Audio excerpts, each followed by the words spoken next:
Hello everyone, a very good evening and welcome to Byju's Exam Prep. Welcome to another session on internal security. So yesterday we had started with the role of media and social media in creating security challenges for the country. We had covered a part of the discussion. We had understood the different ways in which media and social media platforms can be misused to create different kinds of security problems. So today we'll continue that discussion. We will wrap up this chapter and we'll also take up the next topic where we will study the basics of cybersecurity. So, before we begin, I'm really glad so many of you could join today. I wasn't really expecting so many students because of the India Pakistan match. So, that shows your commitment. So, a pat, you guys pat yourself on the back. That shows you guys are really committed to attending the classes and ensuring that your preparation is not affected. However, if you are free to let me know the score in between. Yeah, so let's get started with the popular cases that we have seen where social media has been misused.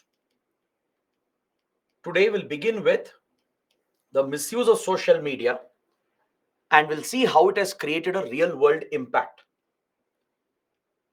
All right? I'll take up some specific examples from India and around the world to show that social media, when it is used for the wrong purposes, it can lead to a very dangerous situation where the security of the state could be threatened. Yesterday, we understood how propaganda, fake news, can lead to social engineering, causing manipulation of elections, triggering riots, unrest, and civil wars and rebellions. How it could aid extremism and even drive radicalization, thus helping terrorist and fundamentalist organizations. And how it could also enable organized crime on the darknet and the social media platforms. So let's study this with some examples. You need to know the real world incidents so that you are able to connect the theory with the application part of it. One major incident that we experienced was the Arab Spring movement, which we saw between 2010 and 2011. This was the first experience the world had with the use of social media for triggering mass rebellions and unrest against governments. Arab Spring is a name that is given to a series of pro democracy protests that erupted across the Middle East and North Africa. Across Middle East and North Africa region, you have many authoritarian dictatorial governments. So in a small North African country known as Tunisia, this is where the first mass uprising began. It was a protest against dictatorship, authoritarianism, and corrupt dictatorial governments. Initially, when the movement began in Tunisia, it was a genuine, organic pro democracy movement where people in authoritarian countries were for the first time organizing themselves by using social media platforms, especially Facebook and WhatsApp, which had started to become popular back in those days. As there was a growing adoption of social media, these authoritarian governments did not still have the ability to conduct surveillance on these platforms. These platforms could evade the surveillance of the intelligence agencies of these dictatorial governments. So the people in these countries who were affected by years of authoritarian rule, where they had no fundamental rights, no basic development, right? They were suffering from corruption and backwardness. So here the people rose up in rebellion, in Tunisia especially, and they protested against the authoritarian government of Tunisia. They organized the protest, they planned the protests organically by using social media platforms. So as it was not under their surveillance, under the government surveillance, they could easily plan and organize these protests, and eventually it would lead to change in government in some of these countries. In Tunisia, the people successfully threw out the dictator, paving the way for a change, a transition to happen. Now, this idea that people could organize and rebel against dictatorial governments through social media, this idea spread, it went viral across the region. and affected multiple countries, including Egypt, Syria, Iran, Bahrain, Saudi Arabia, and many more. In many dictatorial countries here in West Asia region, we saw pro-democracy protests breaking out, where people were organizing themselves using social media platforms. Now, this movement, which was initially organic in Tunisia and even in Egypt, the movement was very organic, led by the people genuinely. They were genuinely fighting for democracy.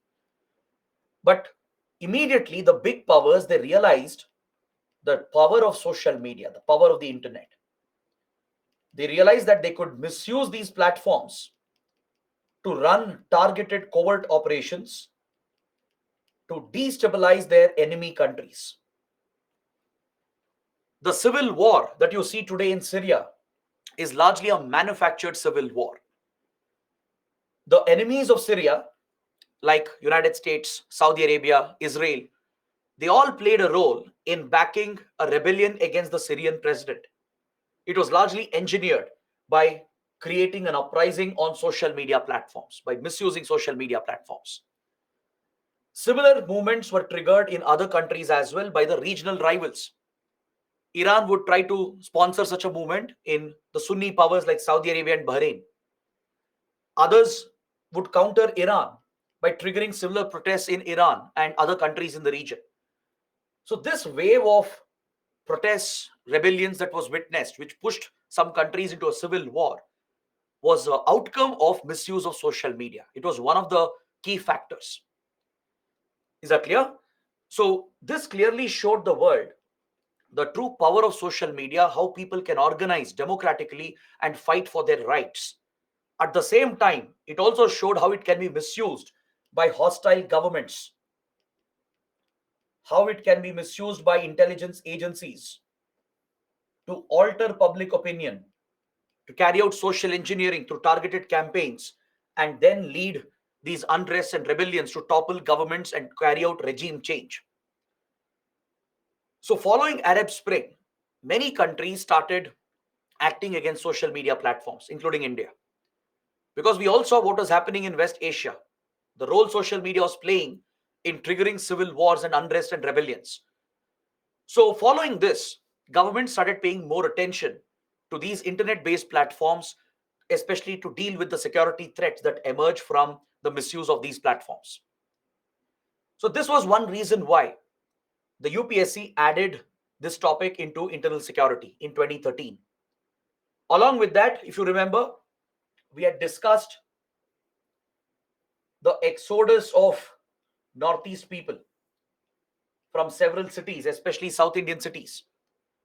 Under Northeast insurgency, I had pointed out this development in 2012, where Kokrajhar riots had happened. Bodo insurgents, they had targeted Muslim villages in Kokrajhar in Assam. Following these brutal communal riots, right, there were tensions around the country where several Muslim organizations were protesting against the riots that Bodos had carried out. So then a fake message started circulating. A fake SMS and WhatsApp forward went viral, claiming that Northeast people from around the country would be targeted by the Muslim community. This was an absolute lie. It was a rumor. The message claimed that Northeast students and workers will be targeted in other cities by various Muslim organizations to act against the Kokrajhar riots, to retaliate against Kokrajhar riots. But this was an absolutely false message. There was no such threat, no such organized attempt to target the Northeast people. But as soon as the message went viral, people would believe that this is true. And several students from Northeast India, workers from Northeast India, who are spread out across Indian cities, they fled the cities and started going back to their hometown. Especially in Bangalore, Chennai, Hyderabad, even in Delhi and Mumbai, we saw an exodus. Overnight, people were flooding airports, railway stations to catch the immediate available flight or train to leave the city and go back to their hometown because they feared that they'll be targeted and attacked. Fortunately, it didn't turn into a disaster. It didn't turn into any tragedy in India. There were no riots, nothing happened on the ground. But still, it showed the potential of how media, social media, if it is misused, right, it could create social unrest, increase divisions in the country on communal and ethnic lines. So this also led UPSC to add the subject of internal security in the 2013 syllabus, and a dedicated chapter was given on the role of media and social media. Another major incident we have seen is the alleged Russian intelligence interference in the American presidential elections. There's a very strong allegation from the FBI, the Federal Bureau of Investigation, that Russian intelligence agencies such as the SVR and the GRU. The GRU is a Russian military intelligence agency which specializes in cyber warfare. SVR is Russia's foreign intelligence agency. They were held responsible for the alleged manipulation of the 2016 elections, and the same allegations were raised during the recent 2020 elections as well. It was alleged that Russian influence operations were trying to influence the social media audience in the US. Platforms like Facebook, Twitter, Instagram, right? All these major platforms apparently were used for a targeted campaign where Russian agencies were trying to back the presidential campaign of Donald Trump. They were trying to discredit the opponent of Donald Trump, that's Hillary Clinton. What happened was Hillary Clinton's campaign was targeted by a series of cyber attacks where sensitive emails were stolen from the Democrat Party, and they contained a lot of sensitive details about the Democrat Party, Hillary Clinton, and her campaign. All these emails were leaked selectively in a targeted manner on Facebook and other social media platforms. The intention was to discredit Hillary Clinton. And parallelly, there was a lot of support for Donald Trump. The far right-wing elements in the US were targeted. The right-wing audience was targeted to create more support for the Republican Party, and issues like anti-immigrant stand against immigrants, and stand against terrorism, including Islamophobia, stand against minority races like the blacks, right? White supremacist tendencies. They were all promoted on social media, and the FBI alleges that Russian intelligence was playing a role in all these influence operations. The idea was to understand the political preferences of the audience by using Facebook, Twitter, etc. Right? You can create a profile of the users to understand what is their political preference. Those who are undecided voters, who are still between two parties, or those who are favoring the other party, they could be targeted with certain messages, posts repeatedly to push them to vote for the other party and vote for the other candidate. So such deliberate interferences were noticed by the FBI, and several investigations were carried out as well. These investigations, they have not conclusively established the Russian link, but most definitely there was a Russian covert operation designed to interfere in the American presidential process, in the election process. So this highlights the potential of how social media can be misused. There was another horrific incident in India. A fake WhatsApp message led to the mob lynching of at least 35 to 40 people in the country. 35 to 40 innocent people were lynched and murdered by mobs because of this one fake WhatsApp rumor. This message circulated at different points of time from 2015 to 2018. It was circulating, moving in different groups and circles in different regions.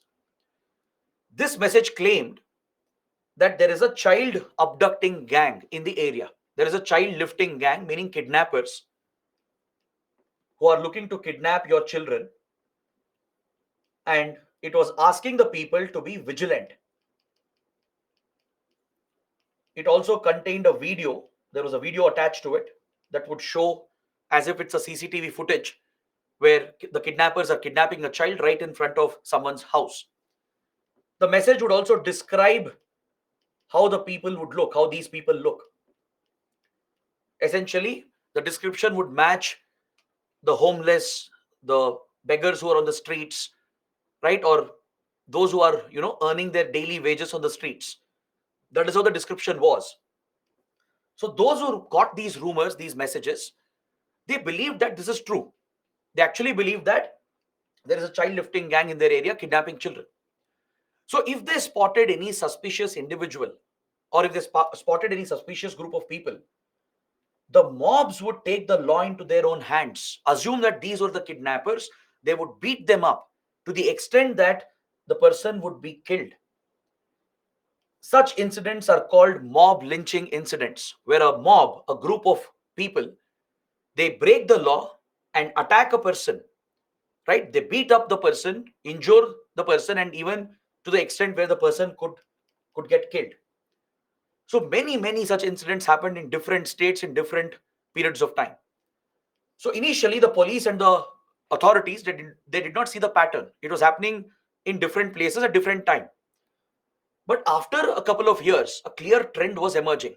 Everywhere mob lynchings happened, where innocents, they had nothing to do with any crime, they would have been beaten up and killed by the mob. So when police started investigating these cases, they saw the pattern. Some cases were there in Assam 2 years back, some cases in Tamil Nadu, similar incidents in Maharashtra. So this is not a coincidence. There is clearly a pattern here. So finally, the conclusion was this fake WhatsApp message was the trigger, where people believed the message to be true and mobs would attack the suspicious people, right? Even if they haven't done anything, they would beat them up, causing these deaths. So later investigations revealed that this was an entirely fake message and the message was created by miscreants. The video was from Pakistan, where a NGO had created an awareness video. It was an advertisement for social awareness to make the parents more aware about kidnapping, right, and how they should deal with kidnappers. A awareness video had been shot in Pakistan by an NGO. So they had cut off the clip. A part of the clip had been taken and attached along with the message, which went viral in India. So this was another experience we had with the misuse of social media that was directly contributing to law and order situation, where public order was getting affected. Another popular incident is the Facebook Cambridge Analytica scandal. Cambridge Analytica is a political consulting firm that provides political consultancy services to various political parties in the world. Its clients included some of the top political parties in the world, from the Democrats and Republicans in the US to Congress and BJP in India. All such major parties were the clients of Cambridge Analytica. See, to contest elections and to come out with strategies to win elections, political organizations rely on data. They rely on useful data through which they can plan their campaigns. This itself is not wrong or illegal. Using some data to determine how the campaign should be, how they should pitch themselves to the voters, is not entirely wrong. It's not illegal. So they have hired these political consulting firms. There are many more. Even in India, there are many political firms which provide this as a service. All right? There's nothing wrong with this. This is not at all illegal. This can be done. But the problem was Cambridge Analytica was using data from Facebook, which Facebook had sold without consent to Cambridge Analytica. The scandal broke out in the US. It was revealed in the US that Facebook had sold user data. Very intimate data had been sold to this political consulting firm. And this organization was using this for targeted campaigning and advertisements. Especially the target were the undecided voters. In any country, there are three sets of voters, rather four sets of voters. One, they would be loyal to party A. no matter what, they'll be completely loyal, right? The party might be the most corrupt party, the most vicious party. Still, they will always be loyal. They'll always vote for that party A, right? Another set which will vote for the other party, the opposition party. So these are the loyal voters. You can't change them easily. Whatever happens, right? They will always vote for these parties. The other category is the undecided category. They keep swinging. This year they vote for party A. Later they might vote for party B, depending on the party's performance, its manifesto, its promises, etc. Another set is voters who don't care. They don't vote at all. They don't participate in the electoral process at all. These undecided voters play a critical role in any constituency. If the campaign correctly targets the undecided voters, you can influence them. You can socially engineer them to ensure that they go and vote for a particular party. Now, with digital data, which is collected by social media firms, it's very, very easy to determine the political preferences of an individual.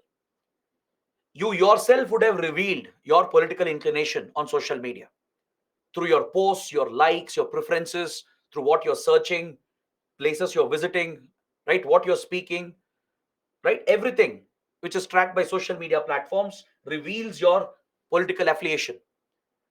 If this intimate data, which is your personal data, if it is sold without your consent and used for such purposes to manipulate elections, to swing votes, that is blatantly illegal. It threatens the very foundation of the democracy. That is why Facebook faced a lot of criticism in this scandal, where Mark Zuckerberg was called to the US Senate and the Congress, and he was lambasted by the senators and the congressmen, right, as to how the data was sold to this company without user consent. Cambridge Analytica had used the data for targeted ads and campaigns to push the voters to vote for certain parties. So electoral manipulation is a very big reality. With social media, it's become very easy.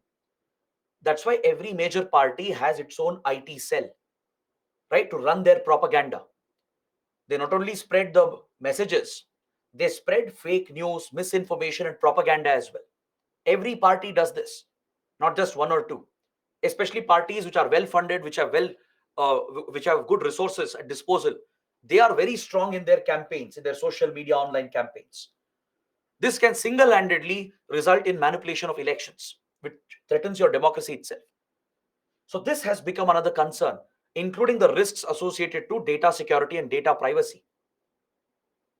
I don't know if you know this. No social media app is free.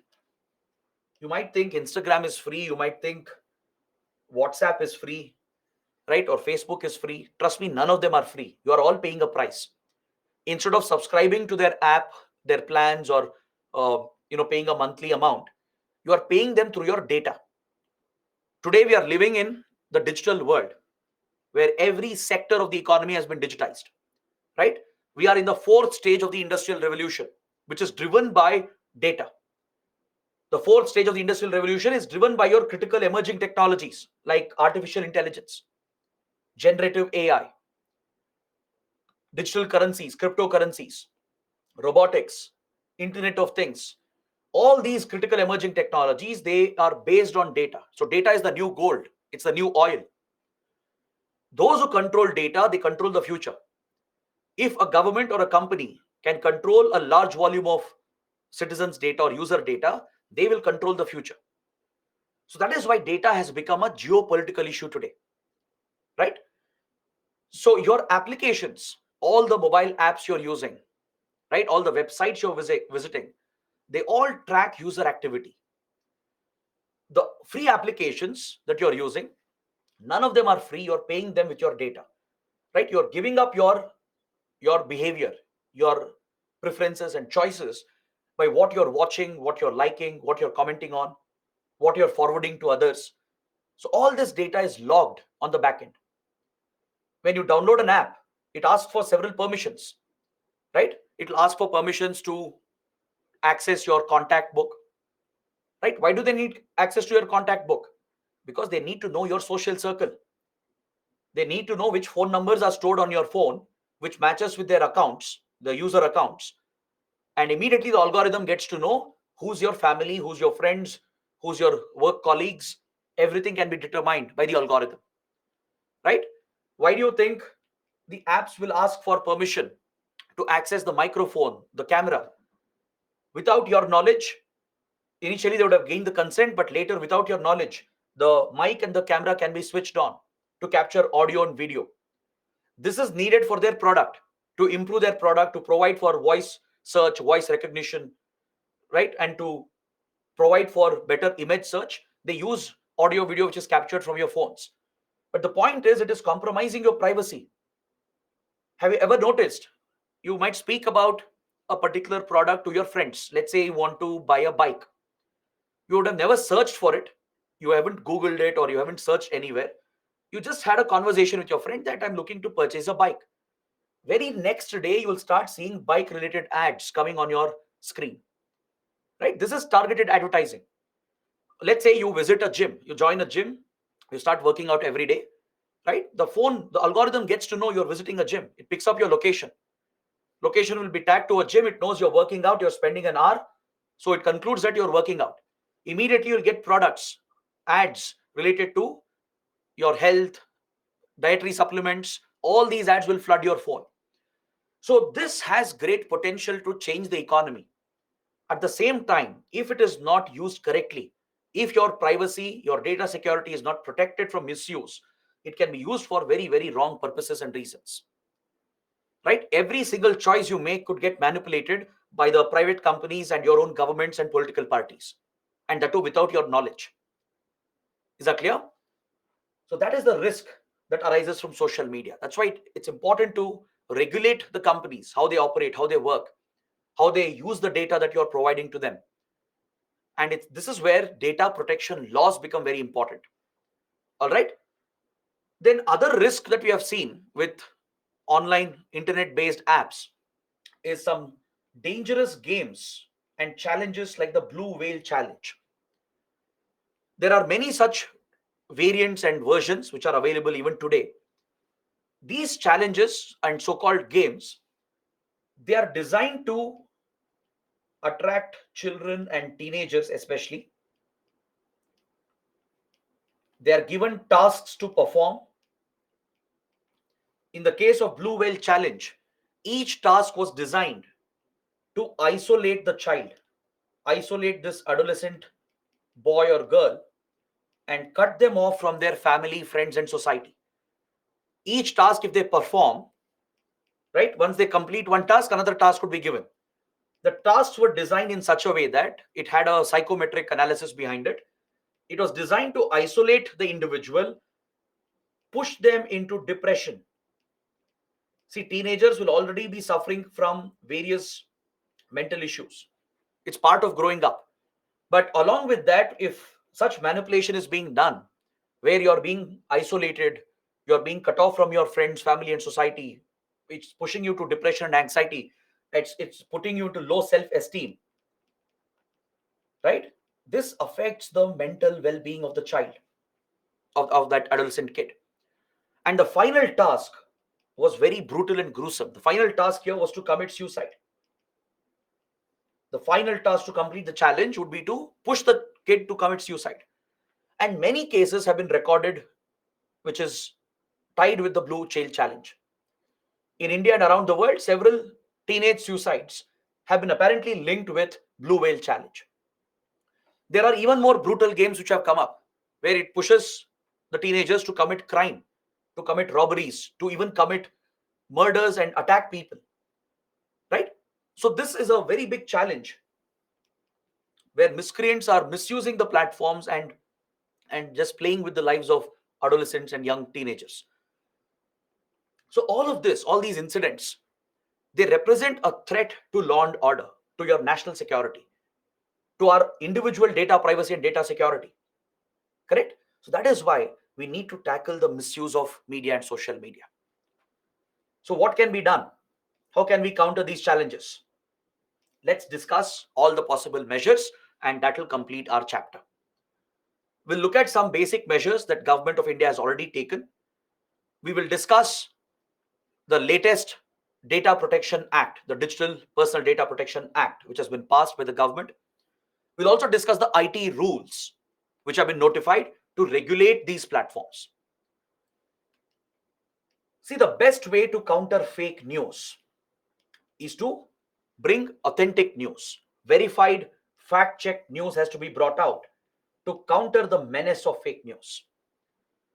This is the first step, and this responsibility lies with the government, the social media firms,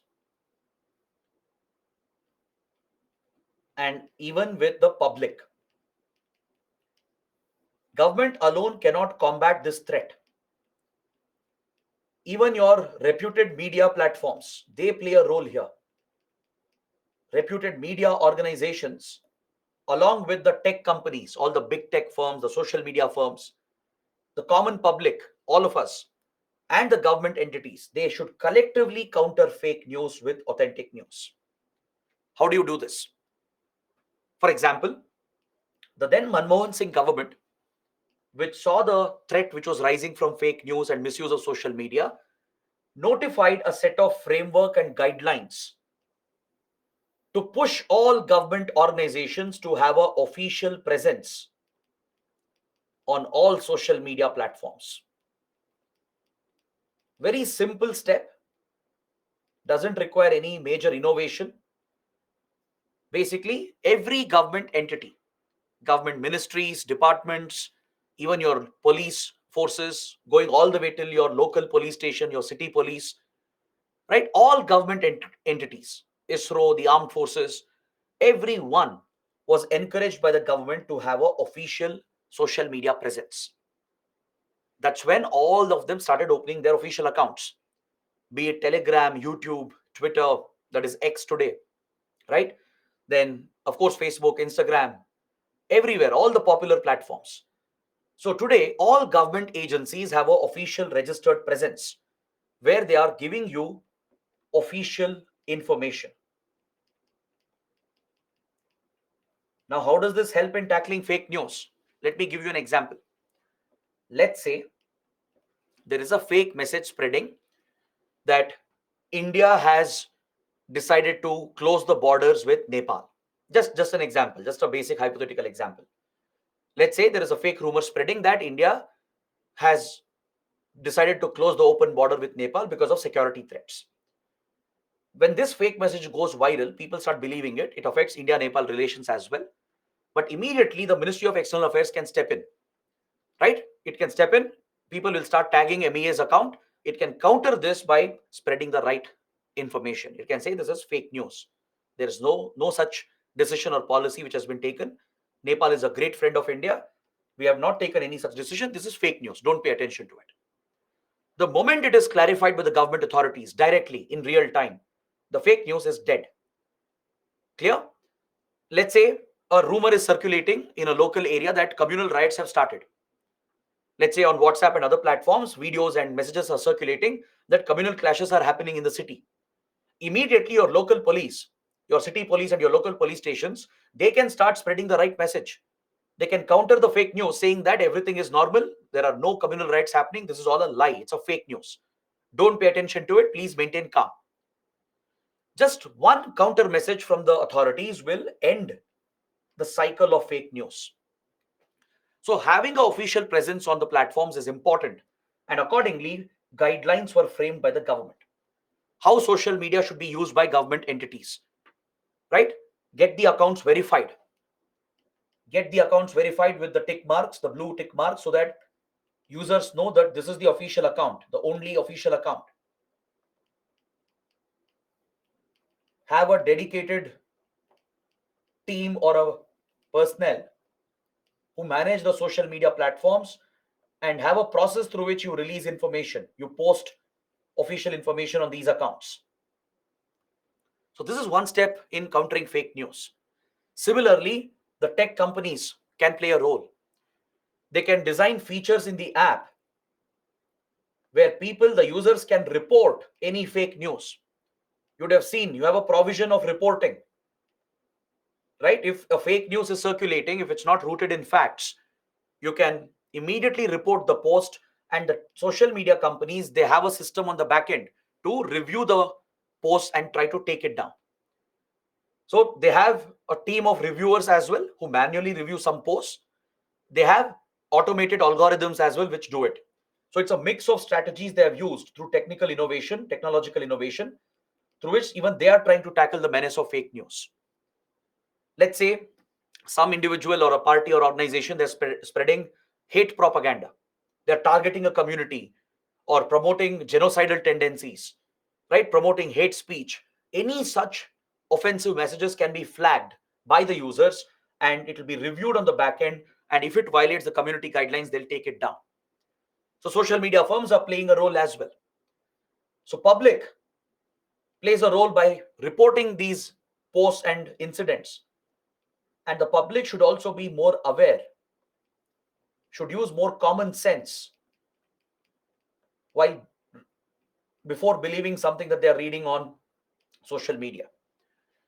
I'm sure you'd have noticed in your own friends and family circle how even educated people fall for posts which are absolutely ridiculous, be it religious propaganda, political propaganda, right? And even other trivial messages, especially the adults, right? The mid-age, older adults who are new to social media and internet, they tend to believe whatever they read on these platforms. Even youngsters, even educated youth, even people with very good qualifications fall prey to this menace. This is where fact checking comes into picture. Before you believe anything, just from a WhatsApp forward, just from an Instagram post, cross check whether the information is correct. If any information is too good to be true, if any post is too if it is too stunning to believe, just do a fact check, right? Read from authentic, reputed media outlets. Do a basic Google search. Try to read from reputed outlets or government channels whether this information is correct, right? Don't read from Wikipedia. Wikipedia is not the source. Go to reputed websites where enough fact check is done. Good media outlets like all the popular national media that we have, all global media outlets, or government accounts, or any channel, any website which is known for its integrity. So follow them, read there, check your facts, and see if what you're reading is correct or not. And if people around you are believing in absolute fake news, you need to counter them. It becomes your responsibility as well to tell them that this is not the truth. This is absolute lies. It's fake. You need to show them the actual information to counter that. So that becomes a public responsibility. So this is a collective effort. Your media outlets as well, like let's say Hindu, Indian Express, Times of India, all the big news channels, even global outlets like CNN, BBC, Guardian, right, the Telegraph, they all have formed their own industry level associations to counter the menace of fake news. There are civil society members, right, who are contributing to this. They start their own channels where they investigate thoroughly any fake news which is reported to them, and they bring out the facts into the public domain. So through these collective efforts, you can tackle the menace of fake news. Social media firms should promote more transparency with regard to their inner workings. They should be more transparent on how they are collecting data, how they are using it, how they are targeting ads to their users. The ad policy should be very clear, right? They should obtain your consent before collecting data. They should let you know how your data is being used. They should create internal mechanisms for review of any objectionable posts that are promoting hatred, propaganda, fake news, sexual violence, anything. If it has to be reported, there should be a review which happens based on which they can take down the posts. And even for this, they should be transparent about their community guidelines. They can't simply protect all the posts by saying it does not violate their community guidelines, right? So they need to be more transparent in their inner workings, inner functioning. This is their responsibility as well. They should also cooperate with law enforcement authorities, security agencies when required, and obey the law of the land. This became a major challenge. It still is a challenge for us Because most social media companies are located in foreign jurisdiction. Even though India is one of their biggest markets, most social media firms, big tech companies, their biggest subscriber base is from India. Given our large population, our large population with phones and internet access, right? We are the biggest market for them. And yet, your data is being stored abroad, right? Most foreign companies, until one point, didn't even have a presence in India. They would virtually operate, right? All the servers, the data centers will be located abroad under foreign jurisdiction. So it would become challenging for us to enforce our legal jurisdiction. When Indian authorities would seek information, seek more data, these companies would deny. They would refuse to cooperate, saying that we are not obliged by Indian law. They would say that we are operating from US, operating from a European country. Our data centers are here, our offices are here. So we are not obliged to Indian law. Now, this was unacceptable to India. If the user base here is in India, if they're collecting Indian data, obviously the Indian government will exercise legal jurisdiction. So this became a source of conflict between these tech companies and the Indian government. Is that clear? That is why India has been pushing for data localization, meaning we want these companies to set up local data centers in India. Ensure that Indian data is stored here within our country, within our sovereignty, within our geographical boundaries. So our laws will apply. Our authorities will have full jurisdiction and they can force them to cooperate and share their data with us. So this has become a source of conflict between the tech companies and the government. But companies also have a valid point. The concern of these companies is that if they set up local data centers, what if the government itself is misusing access? What if the government forces the companies to reveal user data to carry out surveillance? What if the government is using the data access to target political opponents and critics and to spy on them, to carry out espionage on them? That's a violation of your fundamental right to free speech and expression. That is why social media companies and all the tech companies, they usually prefer jurisdictions which are more liberal, more progressive. They look at countries which have very strong measures against government surveillance, where there are strong data protection laws and data security provisions. And this also has to do with the technology. Data centers, they require massive cooling solutions, meaning air conditioning. That's why they don't prefer tropical countries, hot tropical countries, where the cooling bill will shoot up. Electricity bill will be massive for a data center. That becomes a huge cost for them. So they prefer cooler countries, temperate areas. There are data centers which are underwater as well, right? Because it reduces the cost of cooling. So there are operational costs involved, which becomes a economic factor for the companies to provide local data centers to you.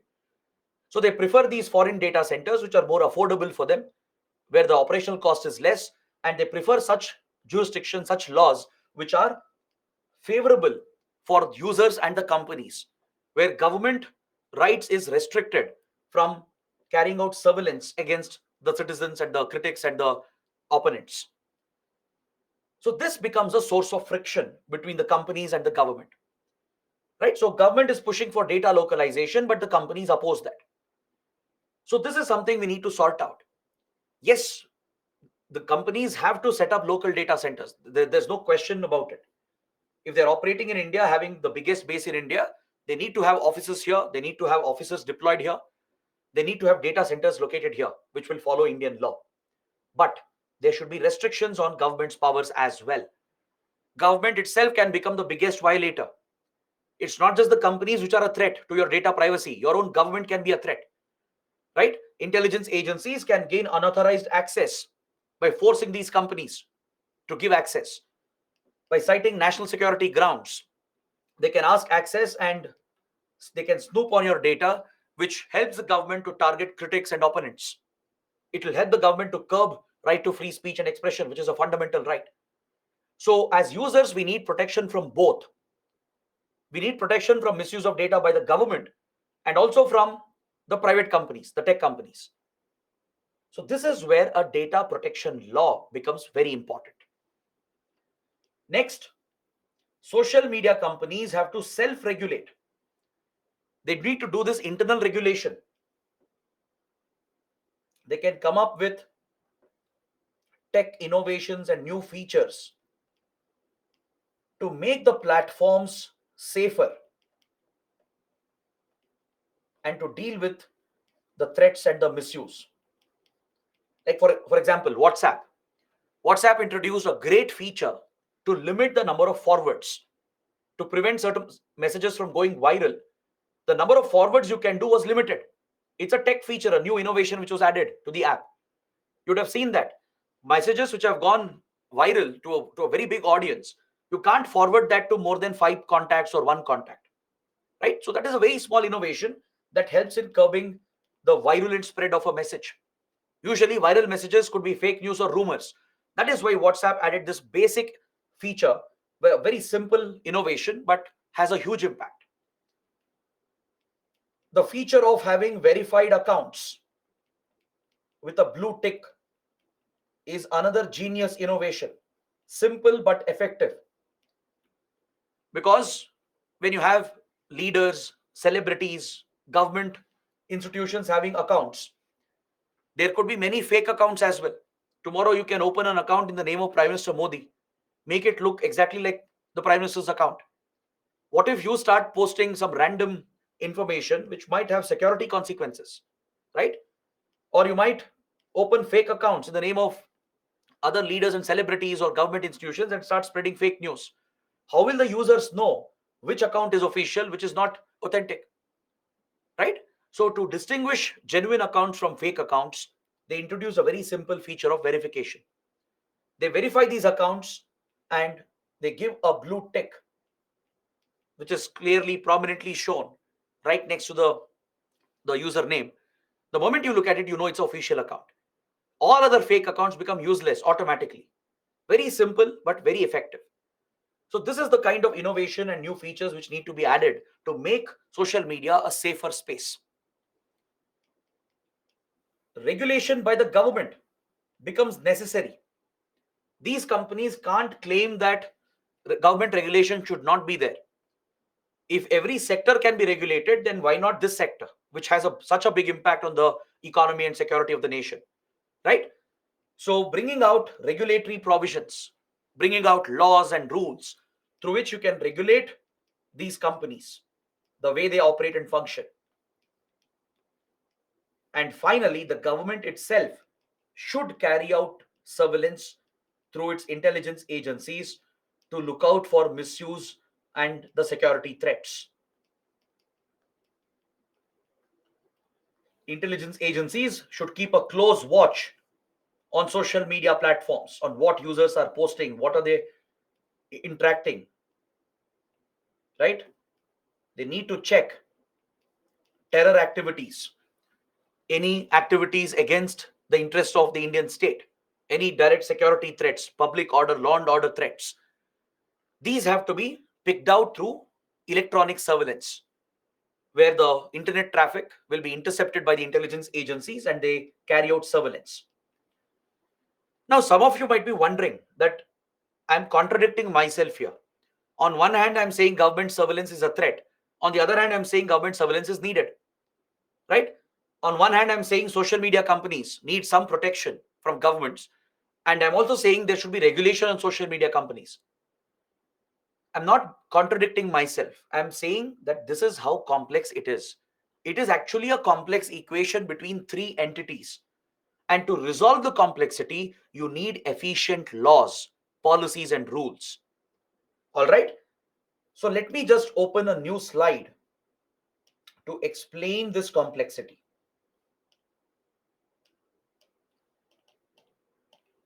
Let us look at this complexity.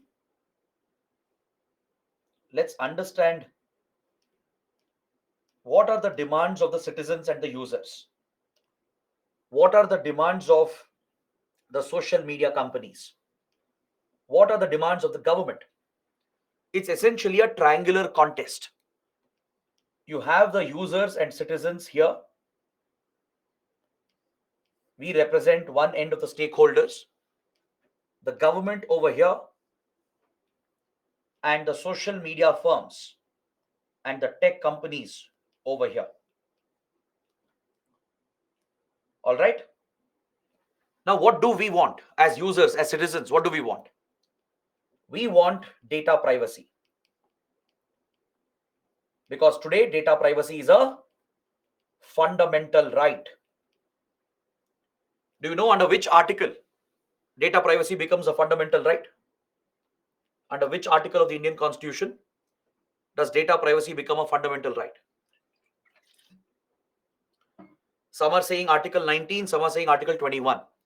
The correct answer is Article 21. It's part of your right to life.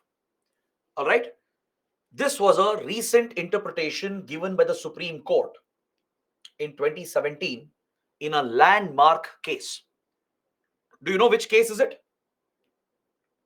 In which case did Supreme Court declare right to privacy as a fundamental right? Very good. The K.S. Puttaswamy case. In the K.S. Puttaswamy case, the Supreme Court has delivered a historic judgment, one of the biggest judgments in recent times. It upheld right to privacy, which includes your digital data privacy as well, as part of your fundamental right under Article 21. It's part of your right to life. So as users and citizens, we are using these social media platforms, contributing our data to them. We are citizens of this country, so we expect data privacy. We expect our fundamental right to be upheld. Who should uphold your privacy? Your government and the companies. They both should commit to not breach your data privacy. Is that clear? Then what else do we want? We want our data to be secure. Data security is what we expect. Because we are contributing data not only to the companies, you're contributing data to the government as well. Right? You have an Aadhaar card, you have a PAN card, you're paying taxes, you have bank accounts, you're using several government platforms, tech digital platforms. So you're contributing your data to the government entities as well. So even from the government, we want data privacy and data security. Same with the tech companies. We want our data to be safe. It shouldn't get into the hands of the wrong people. It should not have any unauthorized access. It should not be misused. That's what we expect.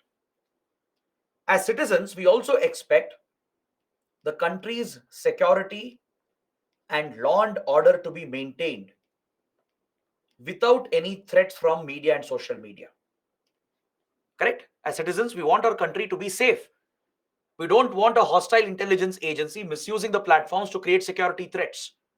We don't want terrorists and radical groups to promote terrorism by using social media. This is also a concern of the citizens. So the government wants to ensure the national security of the nation, maintain public order. That would be the top priority of the government. Right? The government would want to ensure that these apps and platforms are not used to create security threats and law and order problems. It also has an obligation to ensure the data privacy of the citizens and data security of the citizens. It's a duty of the government. Data privacy is a fundamental right, so it's an obligation on the government. The government would like to have access, at least some limited access to the data. The government would like to carry out legitimate surveillance. If security threats have to be handled, law and order has to be maintained, then legitimate surveillance becomes necessary on the citizens. Is that clear? Some degree of surveillance from intelligence and law enforcement agencies becomes important. But again, it shouldn't be a misuse. It shouldn't be mass surveillance or targeted surveillance where critics and opponents are being targeted. Right? This should be done in such a way that it should not threaten your fundamental right under Article 19. without posing a threat to your free speech and expression. If the government is carrying out some legitimate surveillance to look out for suspects, look out for terrorists, to look out for these illegal, suspicious activities, then it's well and good. So there should be a mechanism here in the government, a transparent mechanism as much as possible to guarantee that your basic rights are not being breached. The surveillance being carried out is legitimate in the interest of the national security and the order, law and order of the nation. So for that, they'll need some access, either given by the companies or directly accessed by the intelligence agencies through their interception. Now, what do the tech companies want? Their main priority will be ease of doing business. They want to easily conduct their business with limited difficulties. They would like to protect their profits. Nothing wrong with that. That's what private business is all about. Right? They would like to minimize their cost. Nothing wrong with that. And they would like to protect their users. Users are the core of their business. So they have a inbuilt obligation to protect data privacy and data security of the users. So their concern is about government gaining unrestricted access. They are worried about it. They are worried if security law enforcement agencies enforce themselves on these companies with very strict rules and regulations, and if they're forced to share data and give access to government agencies, they're worried about the breach of fundamental rights, especially in authoritarian dictatorial countries, even in democracies where governments are known to breach fundamental rights. They might misuse the data and the access to target critics and opponents and curb free speech and expression. So they want a certain degree of protection here to ensure there is no unrestricted access and misuse. And on the other hand, they want to protect their users as well, which is genuine interest for them, right? So these are the different interests of the three parties: the government, the tech companies, and the users. Now, how do you solve this complex problem, right? Some interests are contradictory, right? So how do you resolve this? To resolve this, you need an effective data protection law. So this brings us to the discussion on data protection law in India. A well crafted data protection law that strikes a balance between the three can resolve this problem. You can strike a balance through a data protection law that will balance the interests of all the three parties involved: government, the companies, and the users. If there is a well drafted, a balanced law that's brought out, it will protect the interests of all the three entities and strikes that much needed balance. So let's see where India stands. Let's see what we have done with regard to data protection. Now, you tell me in the comments, do we have any law like this? Is there a law in India that protects your data? Yes or no? Yes, very good. Just 2 months back, in August, the Parliament has enacted the Personal Digital Data Protection Act. It's already become an act. All right, very soon it will be enforced by the government. So there is a history behind this law. The process of bringing this law started in 2017. As early as 2017, after especially the Puttaswamy case, where Supreme Court upheld right to privacy as a fundamental right, it became necessary for India to have a data protection law. Or else, how can data privacy be protected? How can data protection be guaranteed? Right? And also, India being one of the biggest internet markets in the world, and given how important data is to the economy and to geopolitics, it was crucial for us to regulate data and how these companies are operating. So that is why the government set up a committee, the Ministry of Electronics and Information Technology, METI. Your METI ministry constituted a committee under Justice B.N. Srikrishna. The Justice B.N. Srikrishna committee came out with several recommendations, submitted the report in 2018. It suggested a data protection law with some well-defined provisions. Based on this, a data protection bill was drafted and introduced in the parliament by 2019. All right.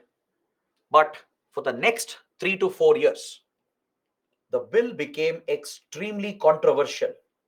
So controversial that eventually the bill had to be withdrawn by the government. Last year in 2022, the bill was withdrawn from the parliament by the government because of the controversy. The controversy was mainly because the government had deviated from the recommendations of Sri Krishna Committee. The government had given itself a lot of exemptions which had been challenged by the public, by the stakeholders.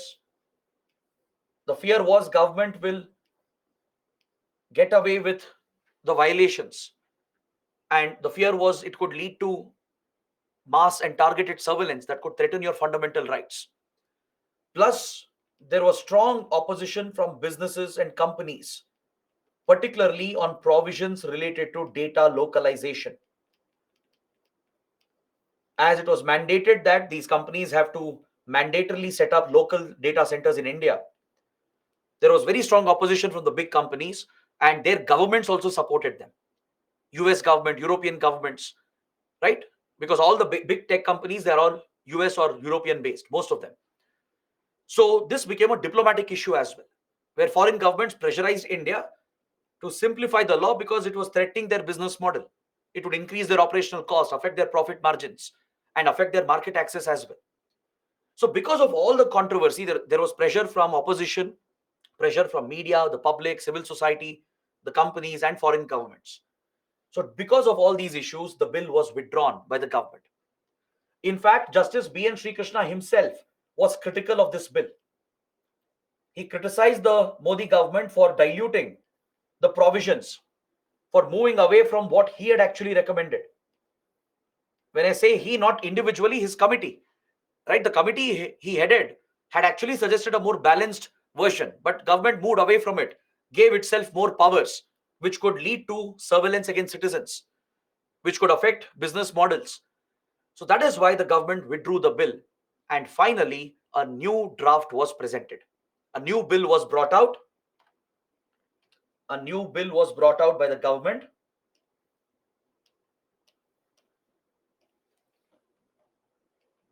The Digital Personal Data Protection Bill.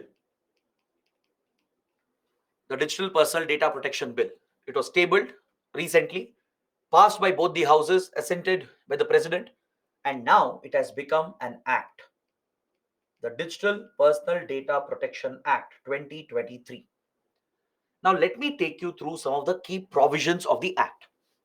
What are the major provisions? UPSC might ask you to analyze the act, or in prelims there might be a basic question related to the provisions of the act. These provisions are still based, some of them at least are based on Sri Krishna Committee recommendations, some provisions. But government has added many new provisions to satisfy different stakeholders and to protect government's own interests. And finally, it was passed in the parliament and now it has become an act. So let's see what it deals with. As the name itself tells you, it deals with personal data.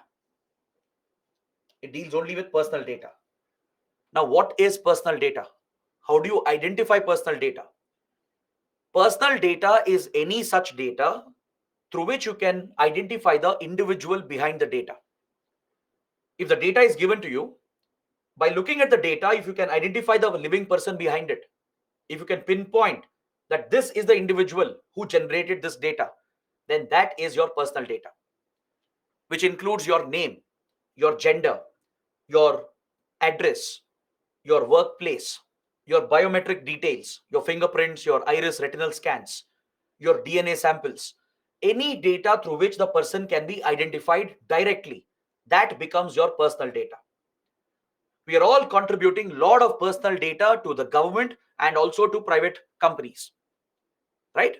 To the banks, to the stock markets, to the stock brokers, to the social media companies, the tech companies, and every other entity you can think of, even government entities like UIDAI, which manages Aadhaar, IT department, right? Home Ministry, which conducts your census. The data collected in census is personal data. So any data which is digitally collected, processed, and transferred, any data connected to the individual through which you can identify the individual behind it, becomes your personal data. So that is exactly what the law deals with. All right, it deals with digital data, not data which is manually written, but digital data collected through digital methods and processed and transferred and handled digitally. So this is connected to a person. If you can identify the person behind it, that becomes your personal data. So does it mean there is something called non-personal data as well? Yes or no? So if there is personal data, can there be something called non-personal data?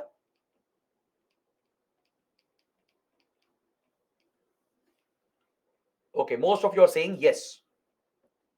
You're saying yes, there is non-personal data as well. Okay, fine, I'll accept this. Any example? Can you think of any example of what is non-personal data? It would be the opposite of it. Like film preference, choices and preference, Ola routes, Uber details. Okay, good. At least you guys have a basic idea. Good. Non-personal data is the opposite. Basically, there is a set of data, but by looking at it, you can't identify the person who generated it. It has been detached from the user, and the data is being used by the company to be monetized. I'll give you an example that makes it easier. I'm sure all of you ride cabs on Ola, Uber. You order food on Swiggy, Zomato, right? On all these apps, collectively, all of us, we are leaving behind a pattern. We are expressing our choices.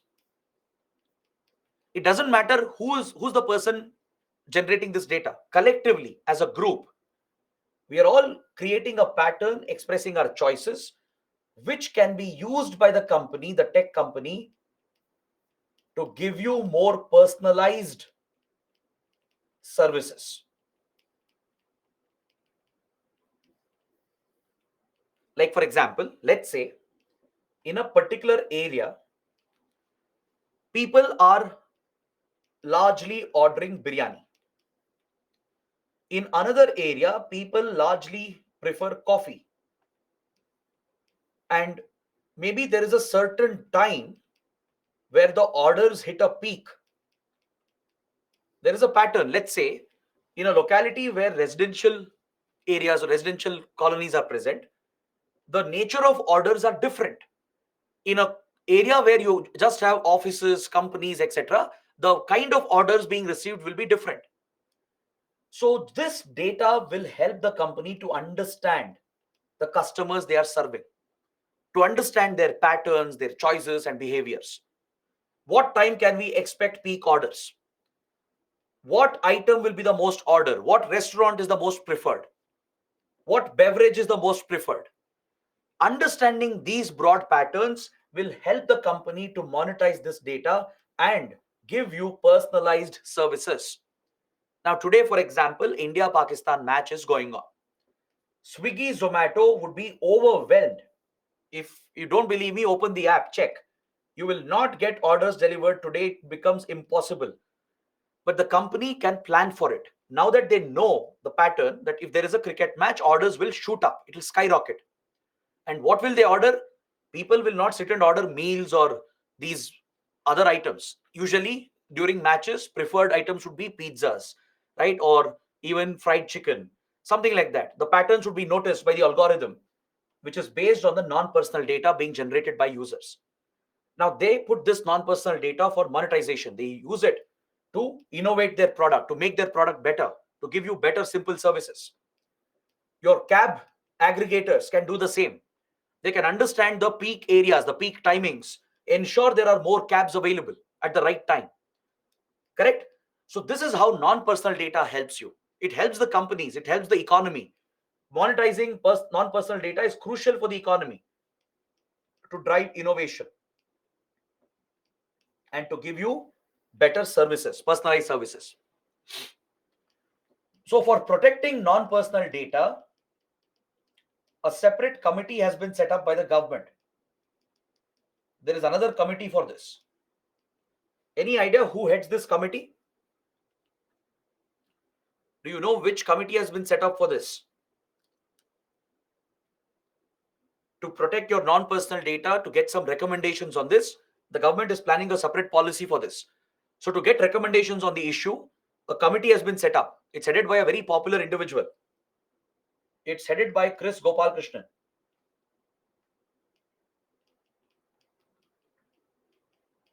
One of the co-founders of Infosys.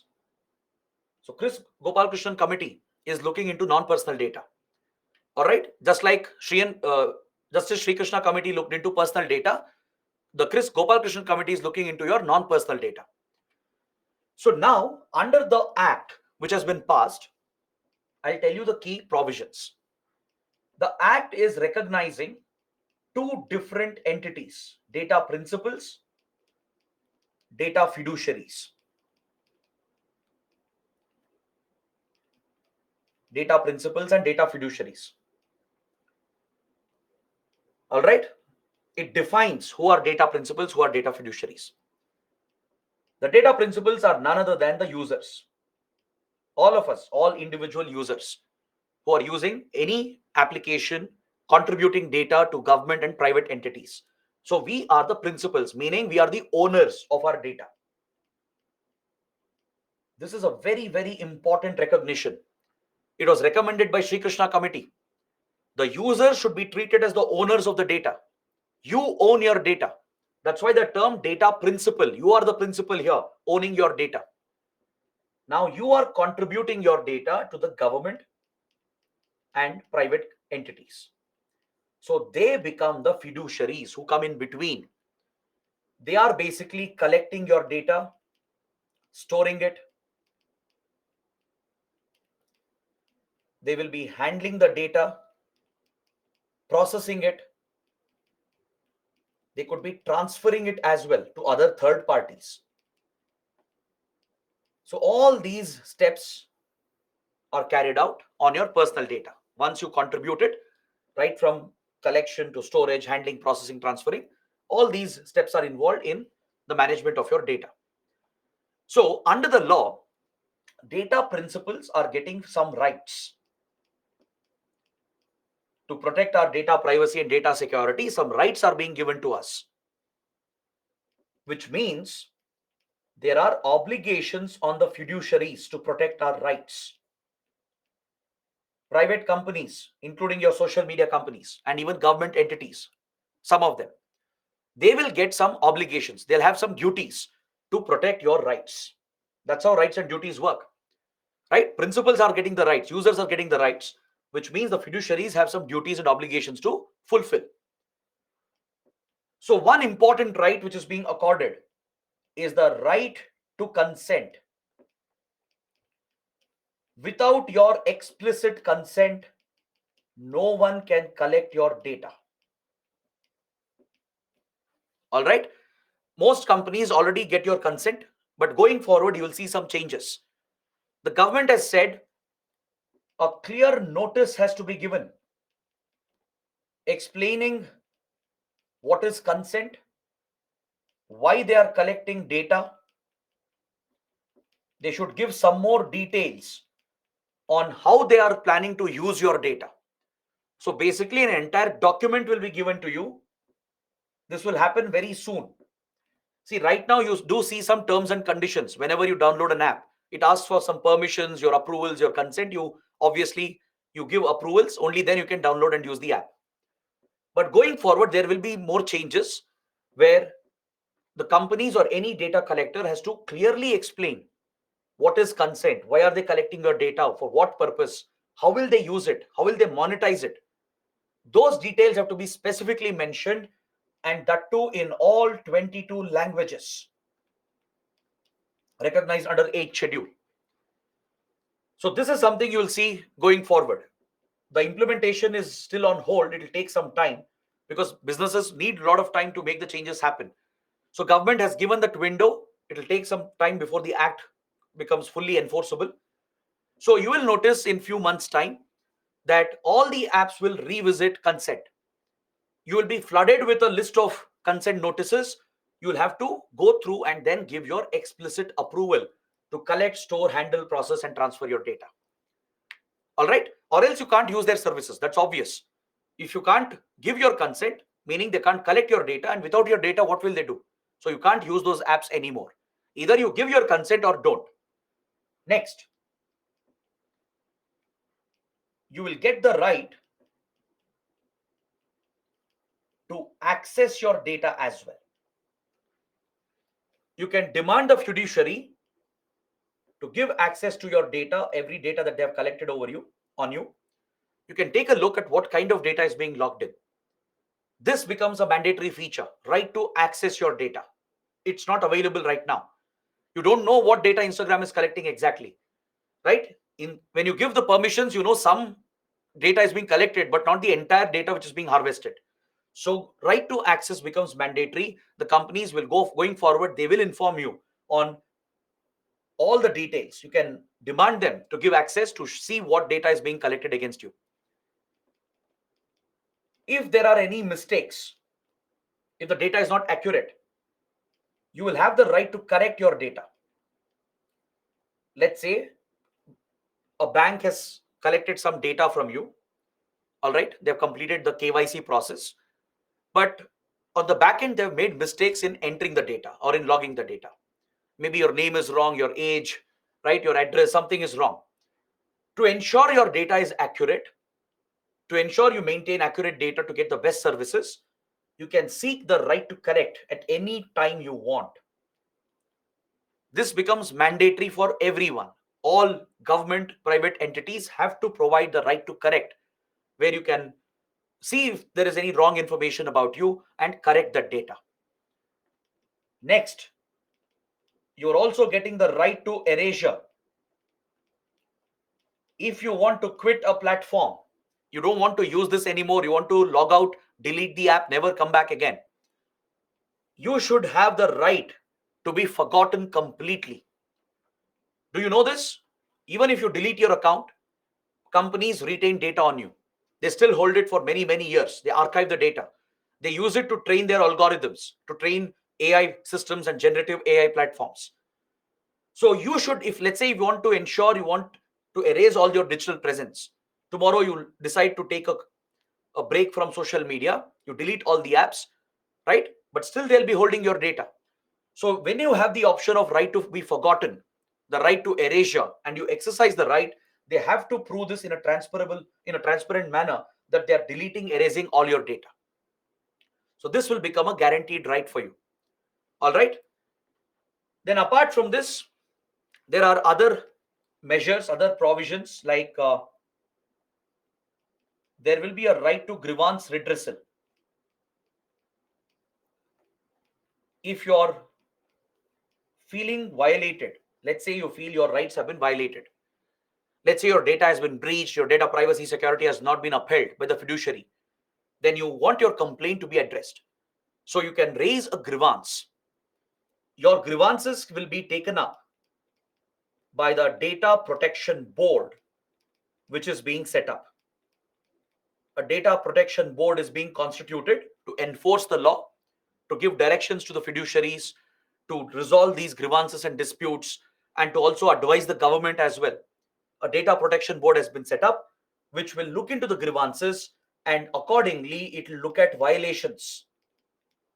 If any fiduciary is violating the law, it will levy strict penalties and deliver punishments. Not criminal, of course, but penalties and punishments will be a part of it. Data Protection Board will decide on this. It also provides for an appellate board. You can approach TDSAT, Telecom Dispute Settlement Appellate Tribunal, if you're not happy with the redressal by Data Protection Board. Even fiduciaries can appeal. If data fiduciaries, the companies, if they feel the Data Protection Board has not been fair, if they didn't get a fair judgment, they can go to the TDSAT, Telecom Dispute Settlement Appellate Tribunal, appeal the decisions here at a higher appellate body. So all these measures are being created for you, right, to protect your privacy, security, to place some obligations on the companies and government entities as well. You can even have a right to nominate. You can nominate someone else on your behalf in case of death or incapacity. Let's say you can't exercise your rights in old age or due to an accident or the person dies, right? But data will remain. What will happen to the data? Even after death, protecting data privacy is critical, right? So you would have the option of nominating someone else, your family or friend. You can nominate them to act on your behalf, who can exercise your rights to protect your data security, data privacy. These are the basic rights being provided. All right. Now, the problem here, there is one major shortcoming. There's a lot of criticism against the new act as well. The biggest criticism is that the government itself is giving exemptions from all these provisions. Whatever I explained, nothing will apply to security agencies and law enforcement agencies. They are fully exempted.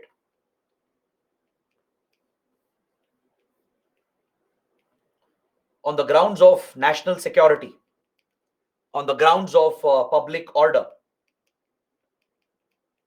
even with regard to friendly relations with foreign countries. On these grounds, few notified government agencies like your intelligence, law enforcement, and even police, they can be fully exempted from all the provisions. None of the provisions will apply to them.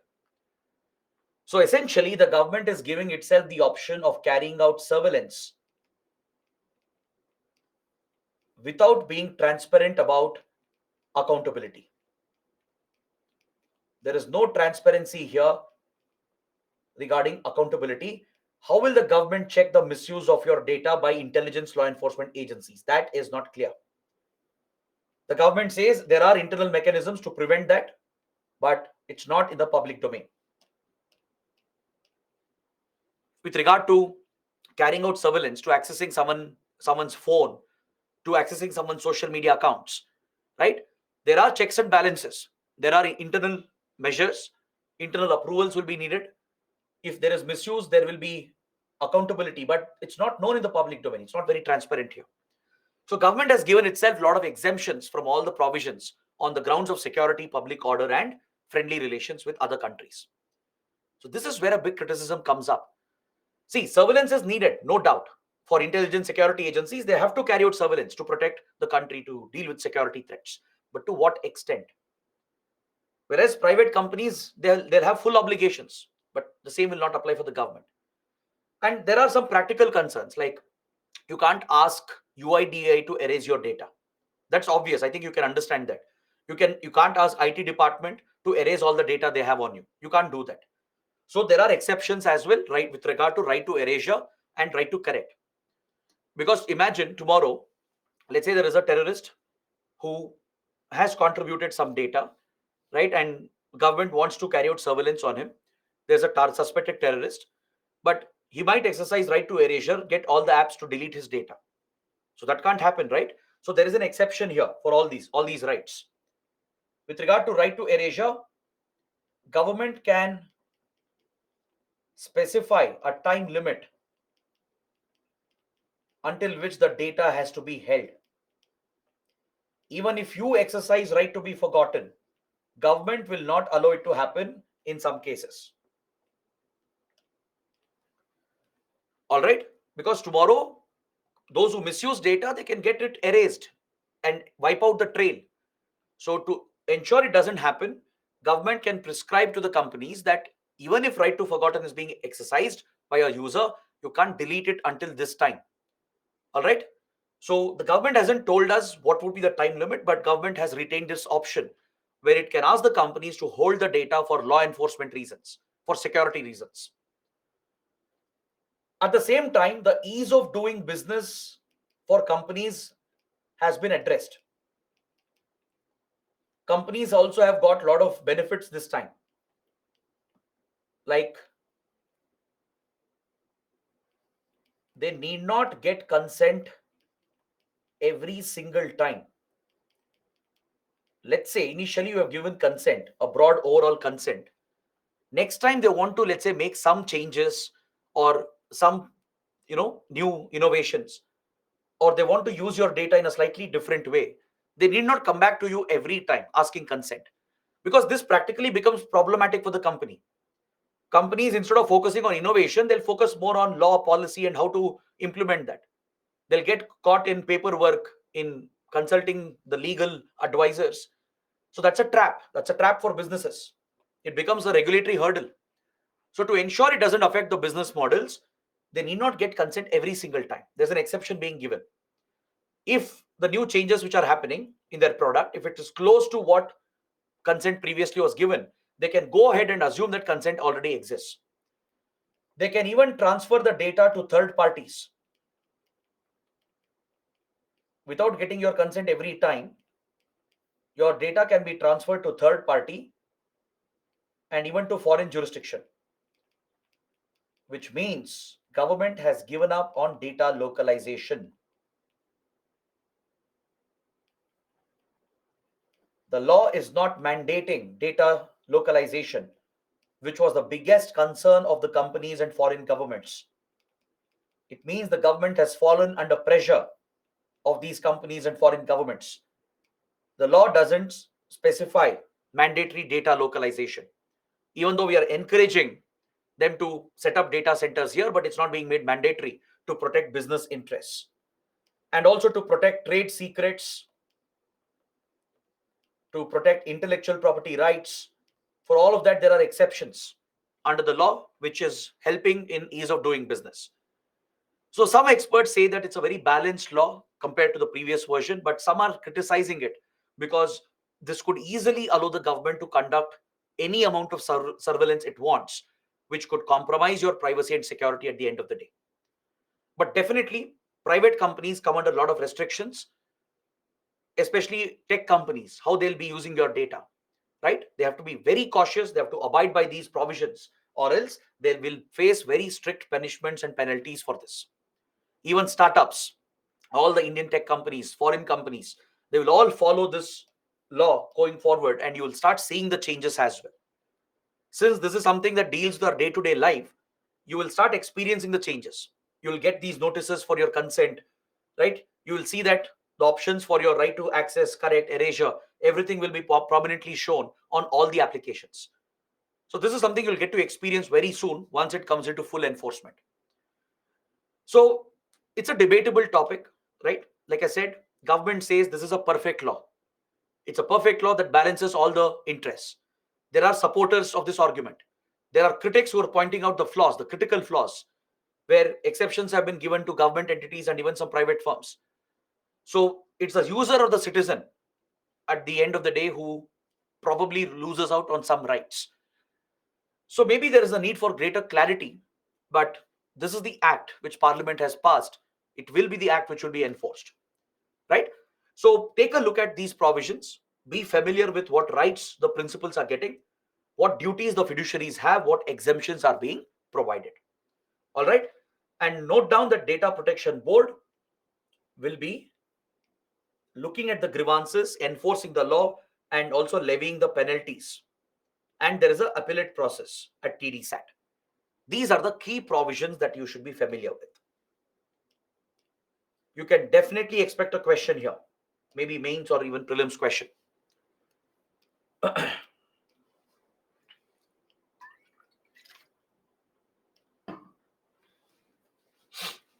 Now we come to the last topic here under media and social media. Let's complete this, and after that we can take a short break. Now, someone, why don't you let me know the score? Even I'm curious. Last I saw someone mention it's 177 for 7. Let me know if you're watching. I'm sure many of you are still watching. Okay, second innings has started, 63 for 1. Great. Looks like India will win. Right? That's great news, because we have never lost a World Cup match to Pakistan. All right. Now let's look at the IT rules. The IT rules that was notified recently to regulate social media, OTT platforms, digital media, and even online gaming platforms. All these new age media platforms have been brought under strict regulation of the IT rules. We have something called the IT Act, Information Technology Act of 2000, which regulates the IT industry. We are going to study this in the next chapter. Under cybersecurity, I will discuss the IT Act. So under IT Act, you have a section 87, clause 2. It's under these powers that the government has brought out these new IT rules that supersedes the old rules of 2011. It's officially called Information Technology Intermediary Guidelines and Digital Media Ethics Code Rules 2021. It was notified 2 years ago in 2021. It has already been amended, and even sectors like online real money gaming, that's your betting apps, all the online gaming apps and betting apps where real money is bet, is also brought under its regulation. So let's take a look. What rules will apply? Which entities will be governed by it? That is what we should understand. I've given all the details here. I'll explain this in a very simple manner as well. The new rules will apply, as I told you, for these segments, that is social media primarily, then digital media and OTT platforms. With the amendment, now it will apply for online real money gaming apps, where real money is used in games and betting, even they get covered with the amendment. Now, what is social media? You already know. Social networking sites, all your social media platforms, from YouTube to Twitter to Facebook, everything gets covered under social media. What are OTT platforms? It's nothing but your streaming services, the over-the-top streaming services like Netflix, Amazon Prime, Disney Hotstar, Sony Live, right? We have an N number of streaming apps today.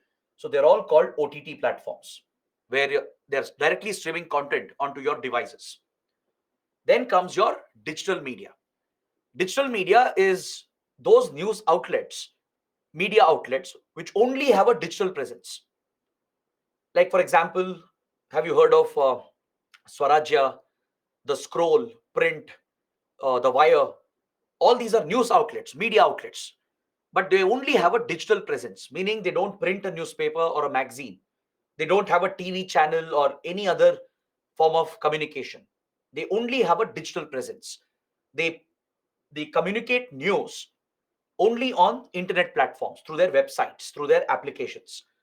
So they are not regulated under the existing rules and regulations we have.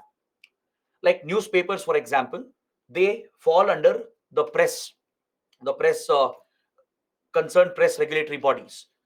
Televisions, all the TV news channels, they fall under industry association bodies which regulate the broadcasting agencies, right? Information Broadcasting Ministry has some regulatory powers over them. But your digital media was never regulated. These only digital presence media platforms, they were not regulated. So they also have been brought under the IT rules. So a separate set of rules applies for all these entities. And the reason why the rules were brought out, were notified, is because there were very serious concerns about misuse of these platforms. From misusing social media for creating security problems and law and order problems, we saw that many criminal activities were being aided by these platforms. Like on social media, there was a you know, risk of drug trafficking, a risk of circulating child pornography. On digital media and OTT platforms, there is a risk where content can be shown or promoted which is leading to law and order problems, which could instigate violence, which could threaten the security of the state, right? Which could lead to anti-national activities, essentially. So, to govern all these platforms and ensure that such misuse does not happen, there were many pushes given by the Supreme Court and the Parliament. Since we didn't have any regulatory measures here, the Supreme Court made some serious observations in 2018, pointing out that on the internet, it has become very easy to circulate such objectionable videos and content, which affects the dignity of the victim, especially in case of child pornography, rape cases, and other cases where your privacy has been breached. If such videos are easily circulated with no consequences, the platforms are not even accountable for it, right? And the users might get full anonymity as well. Because of the nature of technology, users become anonymous. So this was seen as a threat to law and order, a threat to the victims as well, and to their dignity. That is why Supreme Court gave a push to the government to regulate social media, to regulate all these media platforms. Even a committee of the Rajya Sabha in 2020 had made a similar observation, saying that the content on these platforms is becoming problematic. It is threatening the society, threatening our security and law and order. So it became important to identify the originator of messages, especially fake news. If fake news and rumors are leading to actual violence on the ground, affecting law and order and threatening our security, then it's important to identify who originated the message, who created this message, who was the first one to circulate this on the platform, right? They are the culprits. You need to get hold of them. But companies wouldn't reveal this data by citing right to privacy and data security. They wouldn't give this information to police and law enforcement agencies. They weren't helping security agencies in identifying the originator of the message. So that's why Rajya Sabha's ad hoc committee had pointed out that we should bring some rules to regulate these platforms so we can mandate them to help the authorities in tracing the originator of the message. OTT platforms, which became widely popular in the last decade, right, became the preferred medium of choice for many viewers, millions of viewers in the country. So again, here there was no regulation. I&B ministry was exercising some regulatory power, but legally, I&B ministry didn't have complete jurisdiction over them.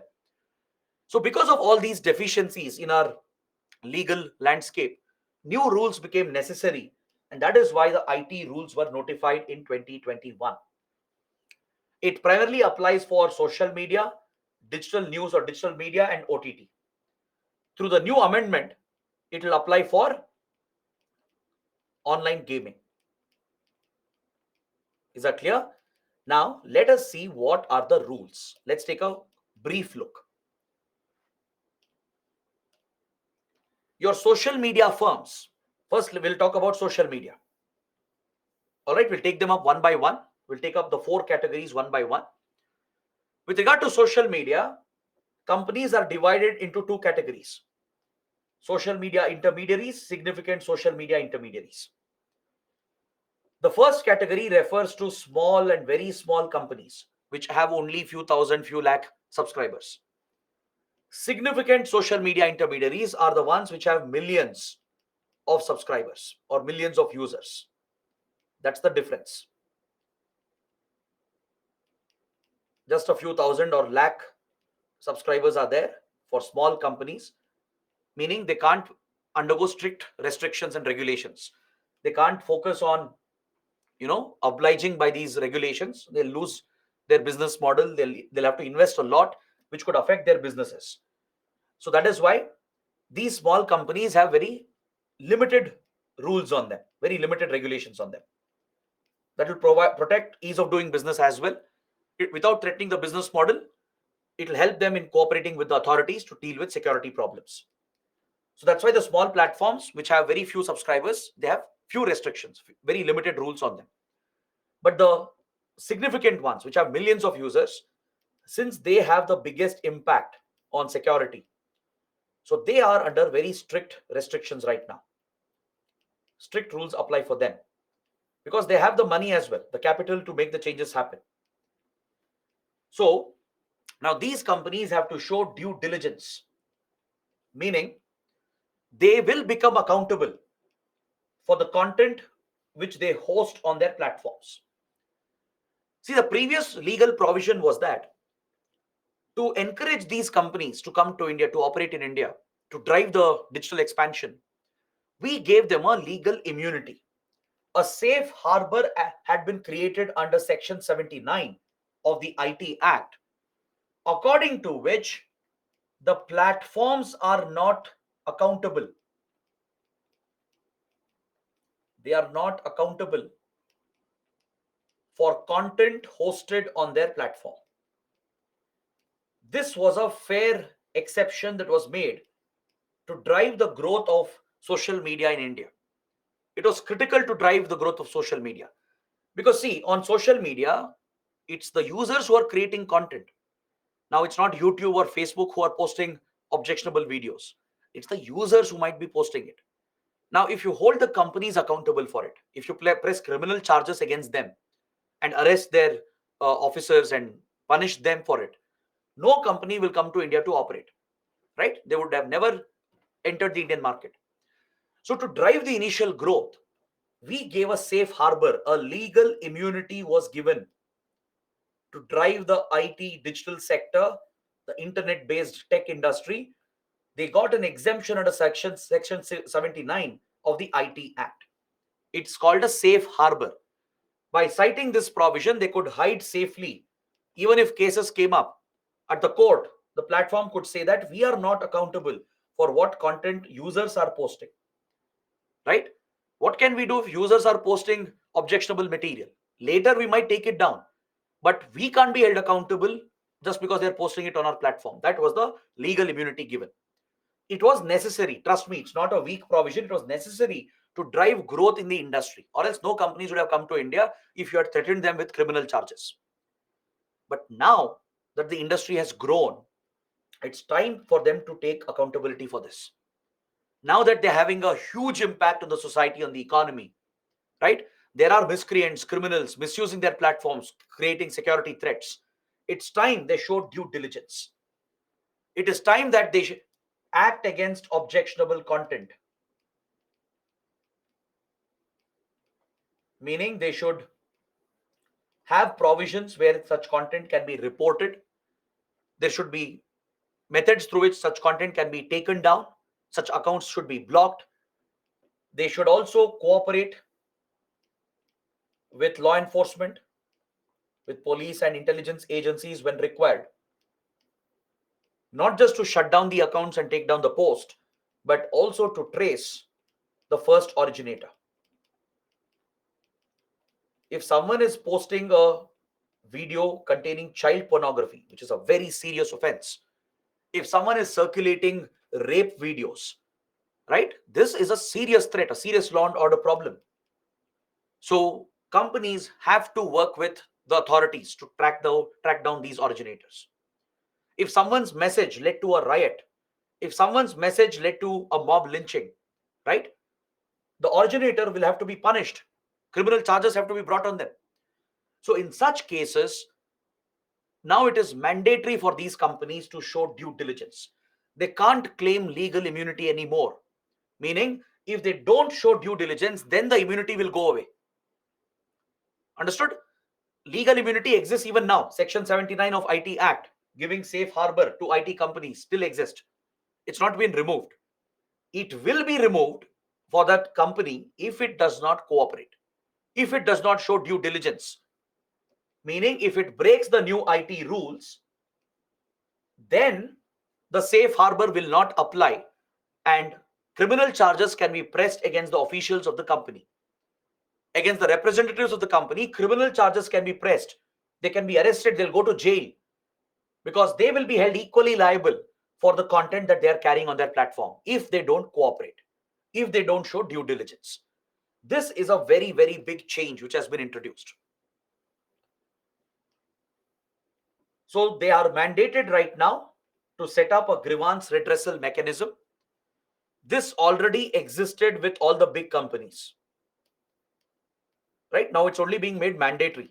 That's the only change. In all platforms, you can raise a grievance. It's already there. You can report. If you find something objectionable, you can flag the post, you can report it, you can classify it as well, saying this is fake news, hate speech, promoting suicidal content, or sexually explicit material. You can flag such content and they will act against it. They have an internal grievance mechanism. So now it's being made mandatory. There should be a grievance officer whose details are publicly available, and within 24 hours, they should acknowledge that your grievance is received. Within 15 days, they should resolve your grievance and give you a reply whether what action they have taken. The action is up to them. Government will not interfere here. They can take it down or they may not take it down, depending on their community guidelines. It's up to them. They can decide. But whatever action they take, they should inform the person who raised the grievance. These provisions already exist. If you have ever reported a post, if you haven't, please do it. Open your friend's account, right? Click on his post and report his post. You will immediately get a acknowledgement. You will get an acknowledgement saying your report has been received. We'll look into it. Our review teams are looking into it. Some posts are automatically reviewed through the algorithms. Some are manually reviewed by fact-checking teams which are sitting behind your screens. So if they find the post to be objectionable, if it's going against their community guidelines, like if there is a violent video showing murder, if there is hate speech against a community, right, such content will be taken down. They'll take it down immediately. They'll block that post, warn that account holder. If they show repeated violations, the account will be blocked as well. That person will never be allowed to open an account. If it's not violating their guidelines, they'll not take it down. But whatever action they take, they will inform you. Within 2-3 days, you'll get a notification saying that this is the action we have taken. All right. So government has given them 15 days to work on it, 24 hours to acknowledge the receipt. This is now mandatory, but companies have already done it. All the big companies, they already have this feature. Only thing is they need to appoint a grievance officer. Mandatorily, there should be a grievance officer with the details available on their websites, on their applications. Next, they are obligated to ensure the safety, dignity of the users. If intimate videos are being circulated, if the complaint comes up, within 24 hours, they have to take down the content. Especially, there is a very disturbing trend where rape videos, gang rape videos are shot and sold and circulated on social media. They go viral, right? This has to be tackled immediately. It's a threat to women's safety and their dignity, right? It abuses the victim even after the horrific rape incident. So this is where companies have to act very strictly. And the complaint can be raised not just by the victim who has been raped, but by any other individual on their behalf.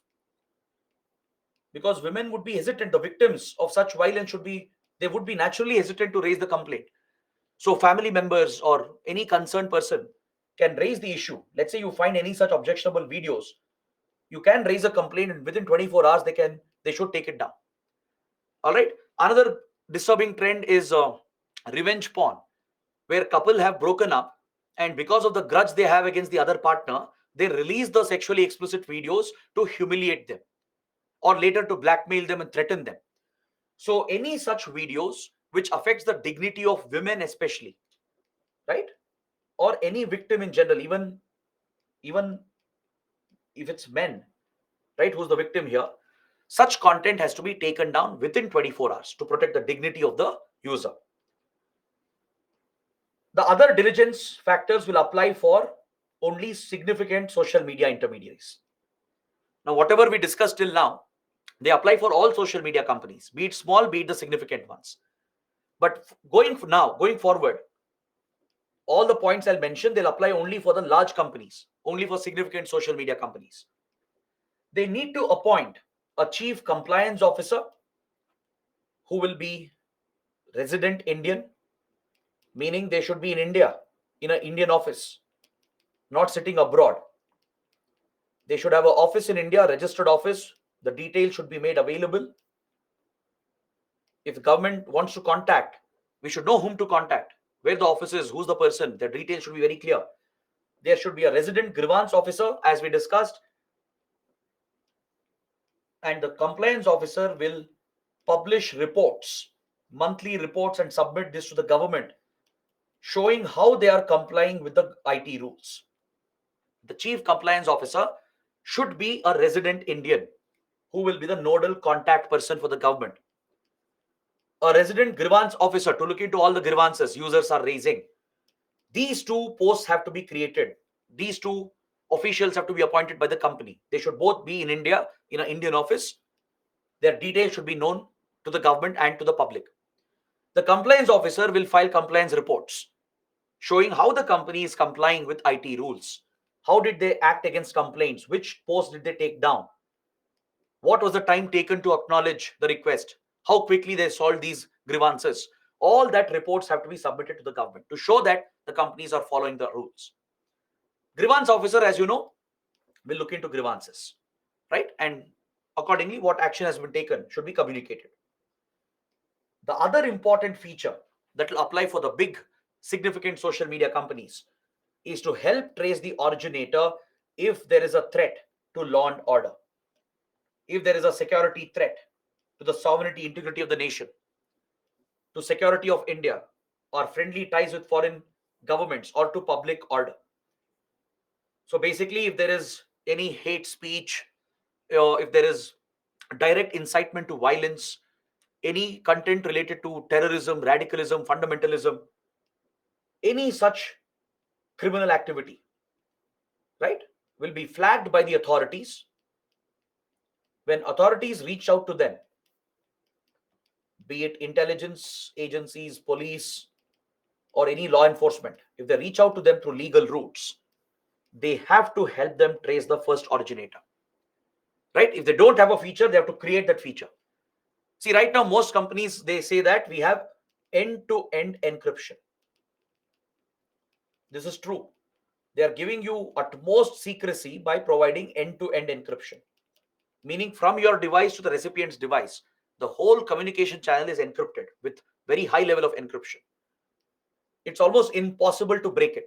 Even with supercomputers, it becomes impossible to break it. The company itself can't see that. The developer of the algorithm, they themselves can't see what you're communicating. Like WhatsApp, it has end-to-end encryption. Telegram has end-to-end encryption. The owners of Telegram or WhatsApp, they themselves cannot see what you're communicating. It's impossible. That is how it is designed, right? Even if they want to crack the encryption, if they have to de-encrypt this, it's going to take hundreds of years. No one will even live by them. Even if you use our most advanced supercomputers, it will take many years to crack it.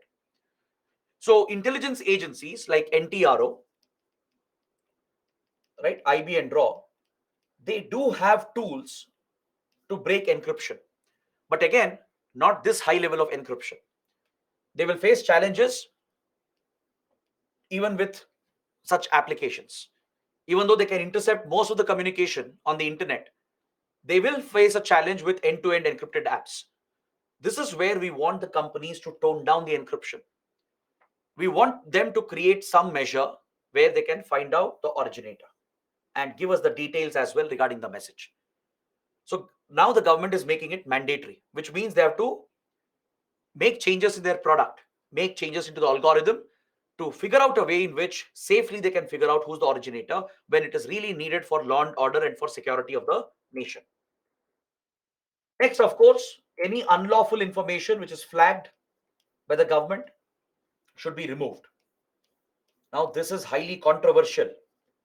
What if the government only flags posts by critics, opposition, journalists, and activists?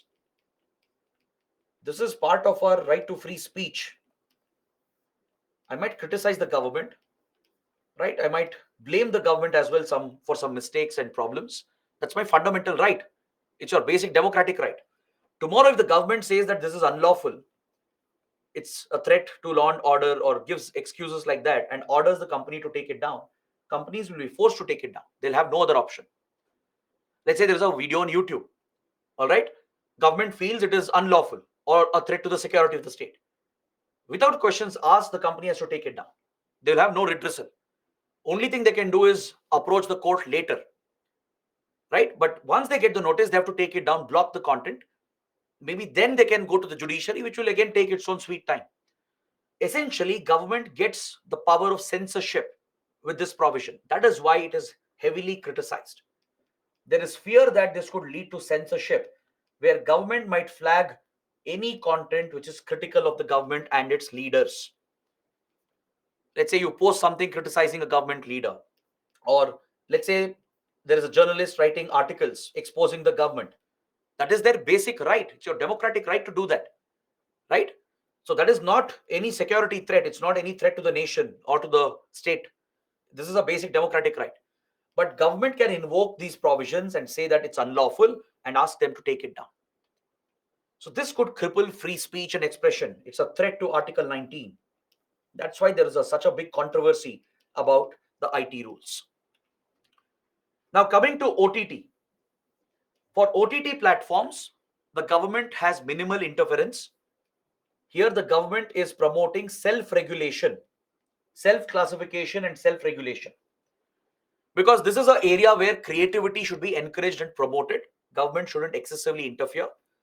So industry itself is being encouraged to make changes like self-classification of content according to the material present in the movies or the web series or the documentaries that they're streaming.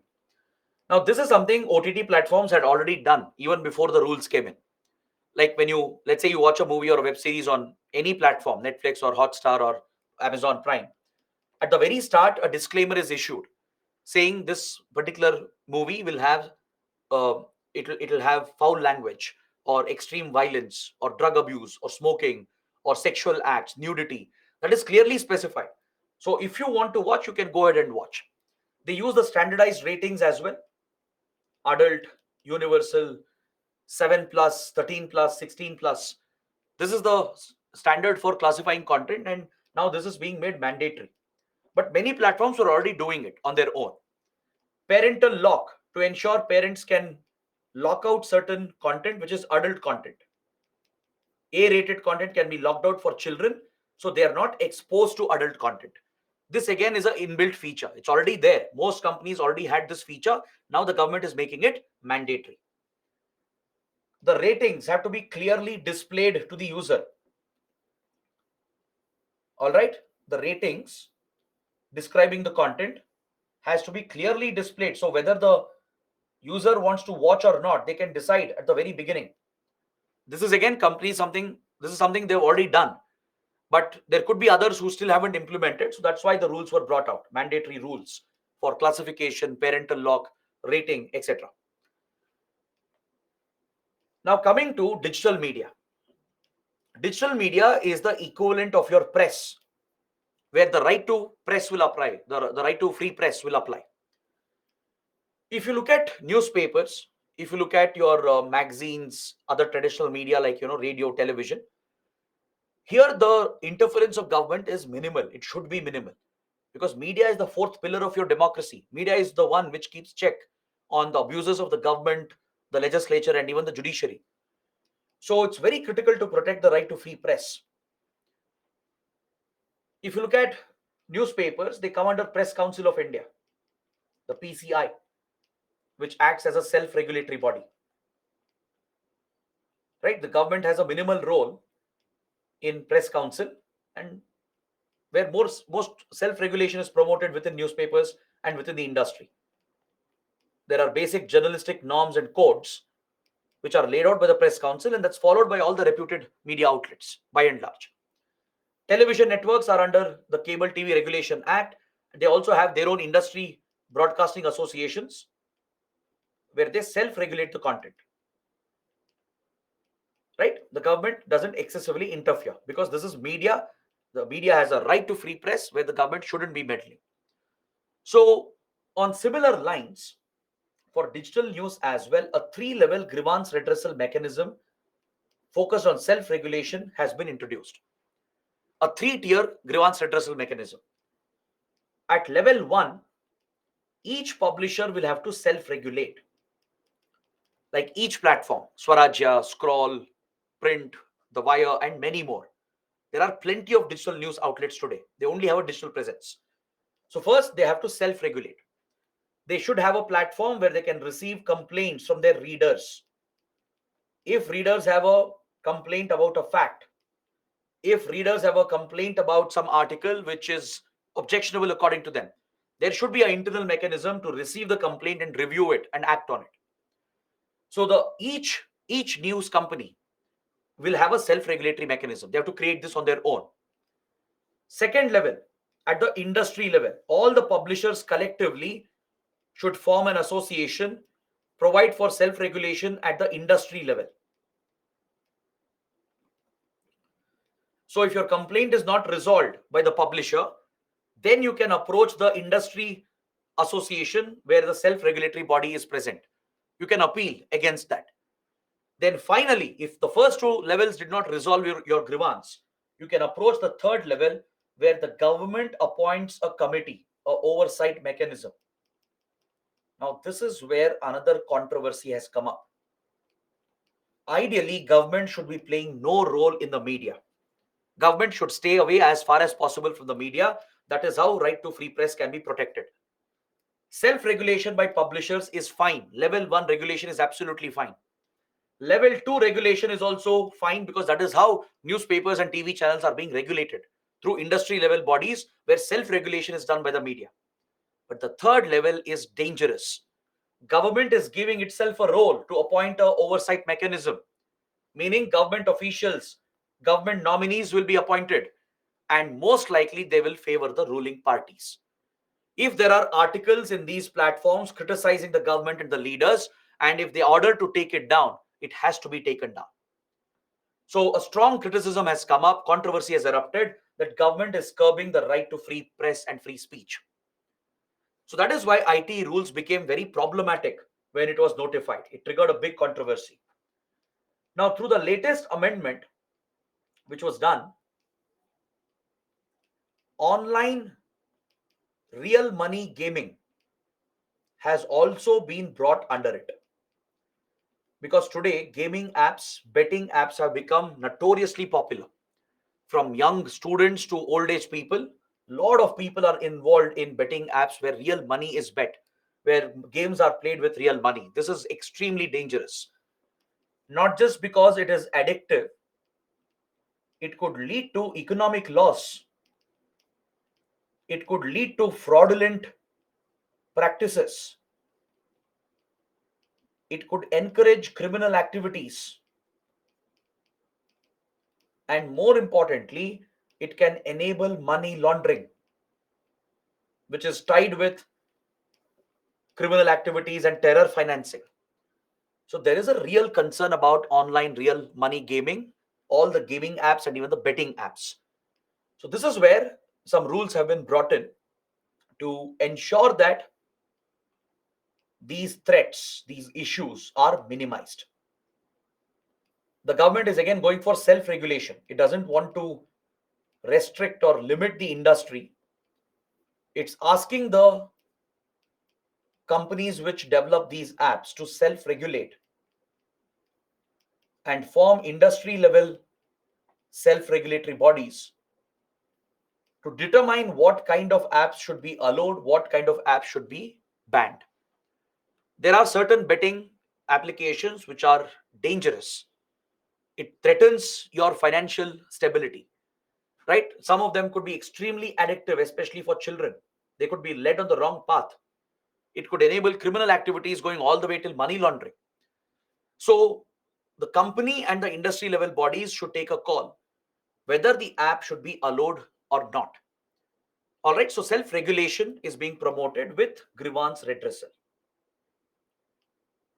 If people lose money, if they are duped, there should be grievance redressal where the grievances are addressed by the company and the industry level self regulatory bodies. All right, so such basic rules have been imposed on online real money gaming apps as well. So this completes my discussion on role of media, social media, and all the related topics. All right, I hope you have understood everything. Now let's take a short break. Before I start the next chapter, let's take a 15 minutes break. It's almost 7:05. Let's come back at 7:20. All right, we'll come back in 15 minutes and start cybersecurity.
Hello, everyone. Welcome back to the session. So, first, let me look at some doubts and questions from the previous chapter. And after that, we'll start with the basics of cybersecurity. Let us see what questions have come up.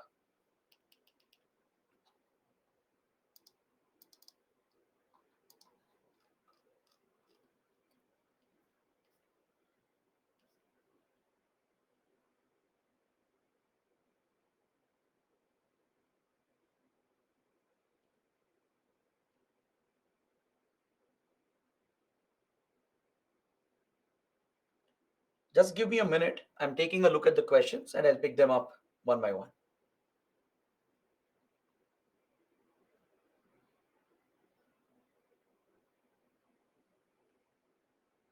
Vivek is asking, sir, how to monitor OTT apps? See, on OTT platforms, let's say you find some content to be objectionable, right? If it breaches the agreed guidelines, you can report such content. That's why the self regulatory grievance redressal mechanism has been provided, where you can report the content. The companies will have their own internal mechanisms, self regulatory mechanisms, so they should act accordingly.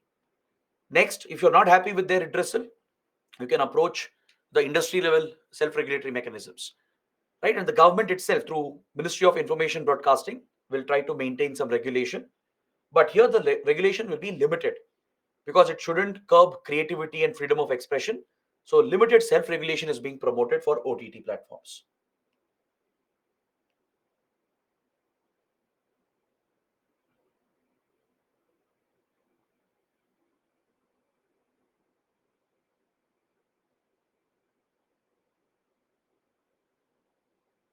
Devasmita says many betting apps are included in the online gaming category, but those are simply not for gaming purposes. Can't there be anything done? Whereas European laws are very strict about this.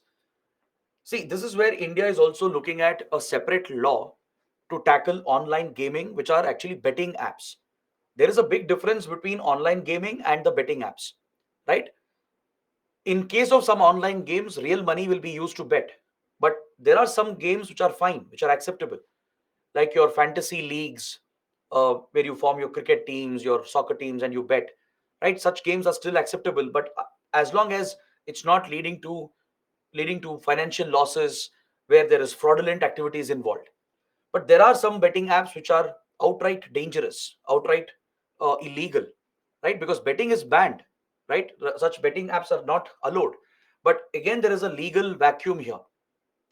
When it comes to the online world, since we have been a little behind in bringing about laws and regulations, many of these apps have flourished. There are several illegal apps as well. For example, if you look at the recent Mahadev app controversy, where the promoters they made thousands of crore rupees in profit. It was an entirely illegal operation. Now they have come under the scanner of Enforcement Directorate. So there are legal vacuums here which needs to be plugged. So government is also thinking of a separate law to deal with all forms of online betting. Right now, the IT rules provides some regulation at least for the online real money gaming sector. But going forward, the government might act more strictly regarding these betting applications.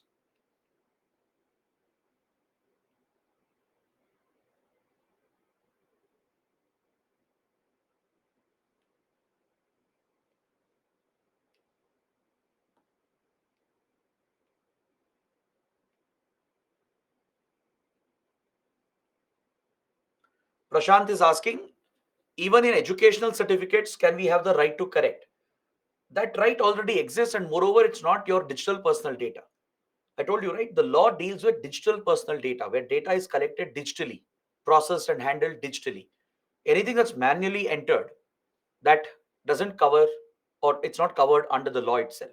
If you're talking about your marks cards, your degree certificates, if there are incorrect entries, of course, not your marks, if your name or your date of birth is wrong, that you can always get it corrected through your respective universities and colleges.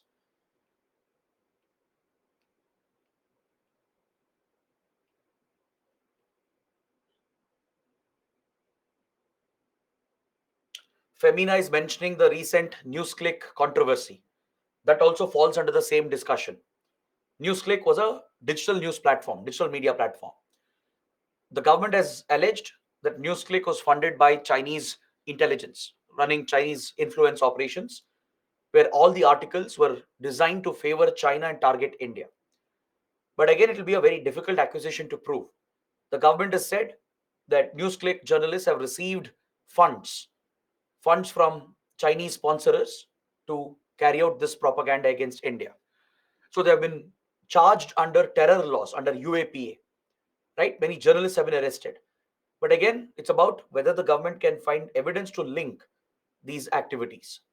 So prosecution will depend entirely on that. But yeah, the controversy, the NewsClick controversy is related to the same issue regarding how media can be misused by hostile actors to influence, to carry out propaganda.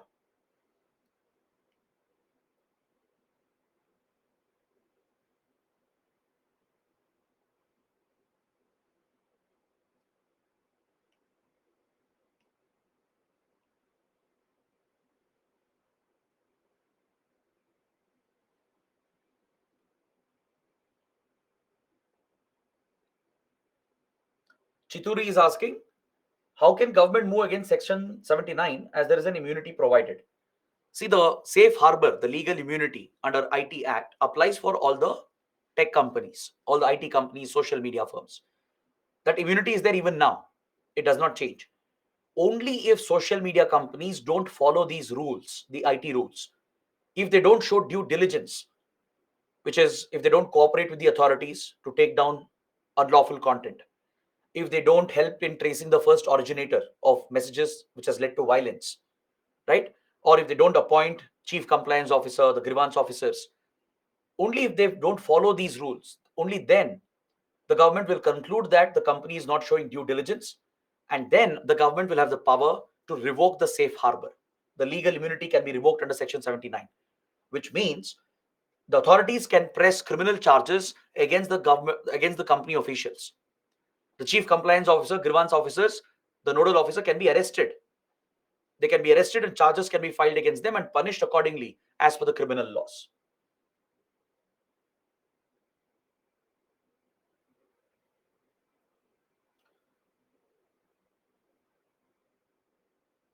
Then Kumari is asking, who are the members of Data Protection Board, who constitutes the board under the new act?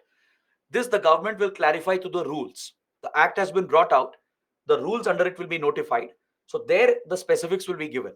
Like how will the board be constituted, who will be the members, what are their exact powers, that will be defined by the government through the rules. Sakshi is asking, once there was a news that Aadhaar card details are out in the public because of a fault by the government, is the government having no rules for this? See, even Aadhaar will get covered under the Personal Data Protection Act. Right now, UIDAI, which mainly maintains your Aadhaar data, was also operating in a legal vacuum. Correct?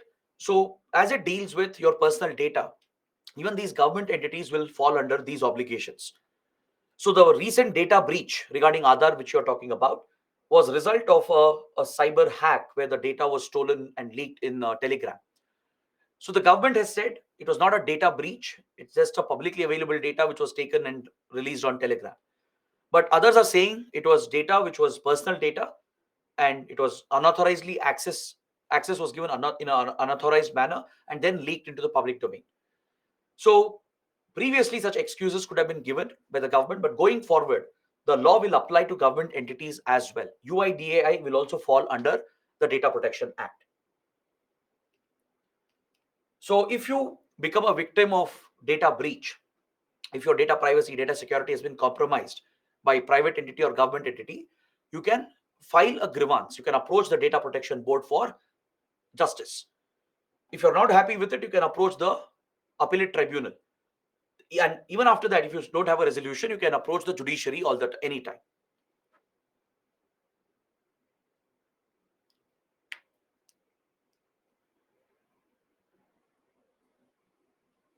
All right.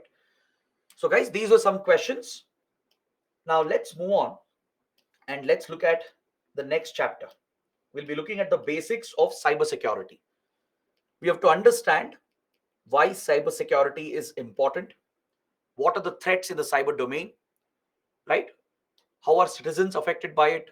How can our country, our national security be affected by cyber threats? What are the different types of cyber threats that exist? Why is it so challenging to ensure cybersecurity? What institutions do we have? What legal measures we have to improve our cybersecurity? All these topics have to be covered.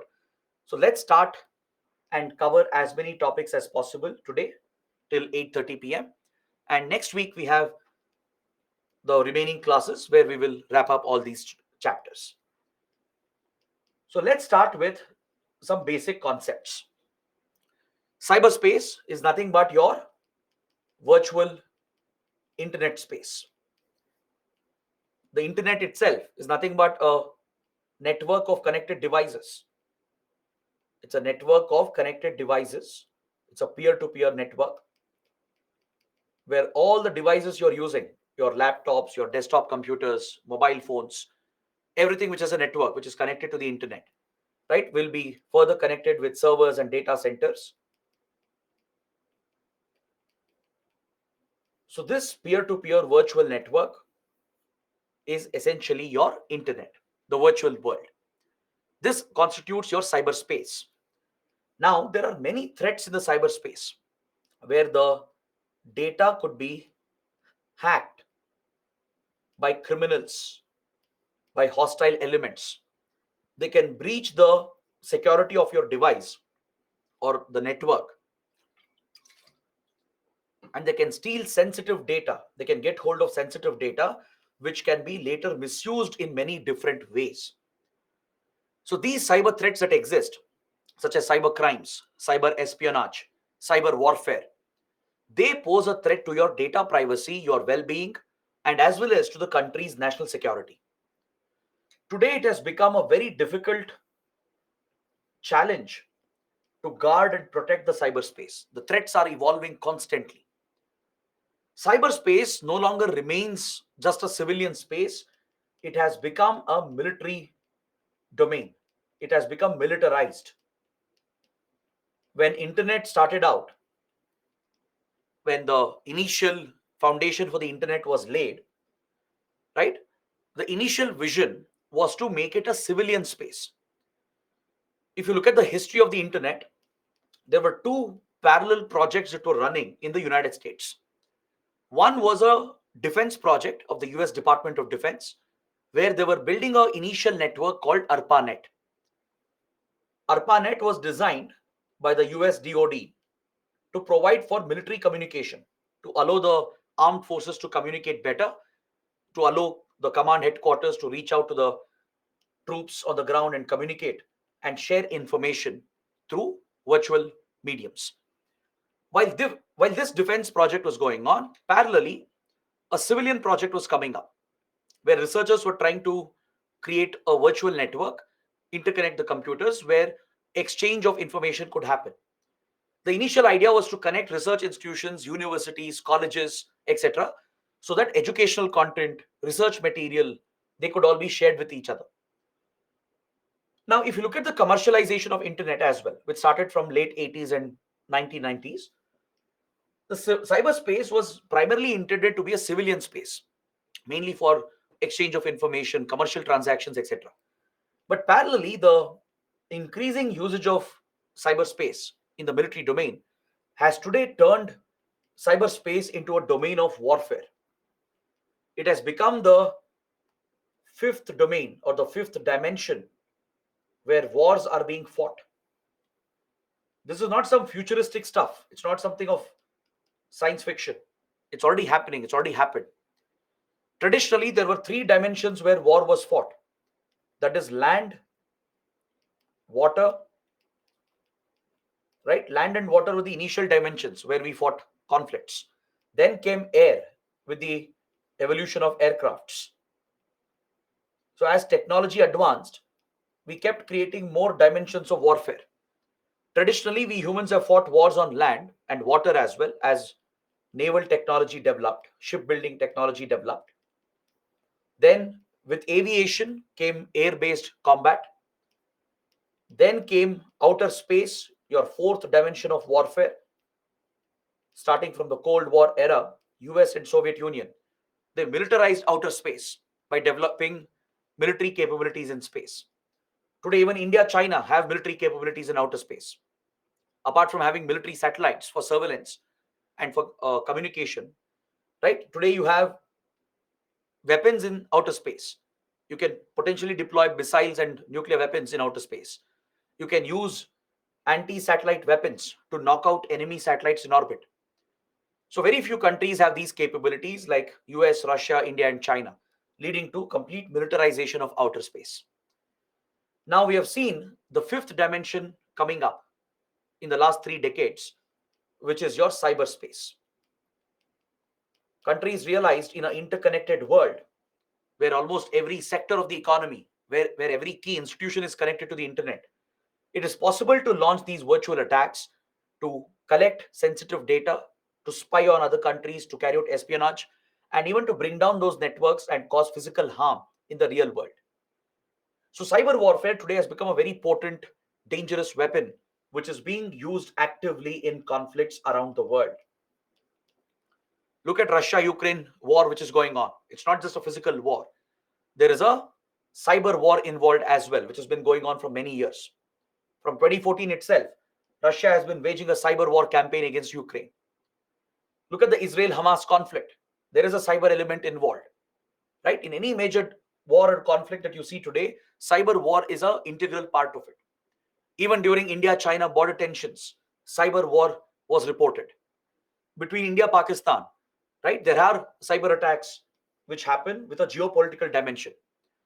So, the moment governments realize the potential of the domain, it has been heavily militarized, and even criminals, organized criminals, have come up today who are capable of carrying out sophisticated attacks on your systems and networks to steal sensitive information.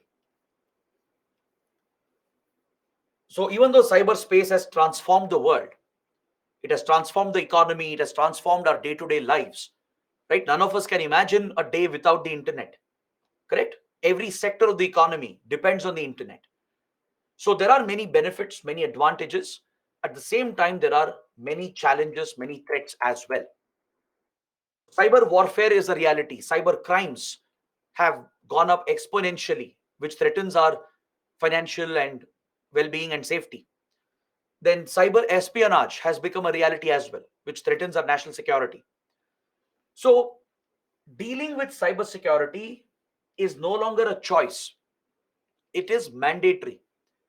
If you have to protect your interest, your well-being at an individual level or at the government level, cyber security is must. If you want to remain safe from cyber criminals, from cyber attacks, at your individual personal level, you have to focus on cyber security. Ensure your networks, your phones, your computers are safe. Similarly, private companies, right? They need to protect their systems.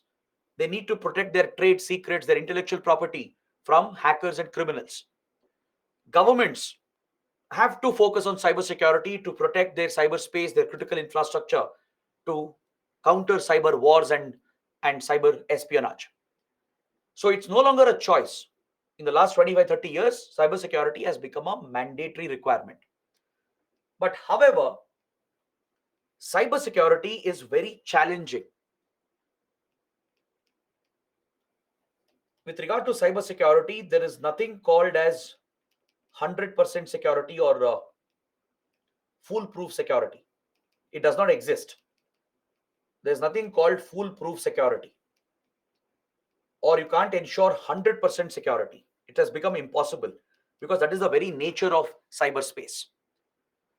So to know why it is very challenging and why you can't ensure 100% foolproof security, you should know the features of cyberspace.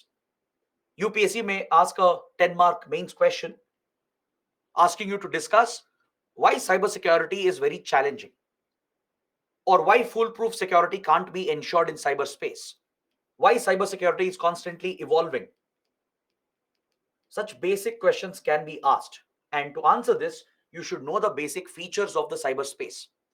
The characteristic of the cyberspace is such that foolproof cybersecurity is a myth. It does not exist. Because, one, there is an absence of geographical boundaries and jurisdiction here. In the physical world, in the real world, you know where India starts, India ends.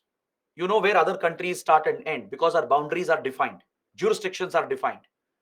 So when your jurisdiction and your geographical boundaries are clear, you can enforce the laws, enforce the authority of the government.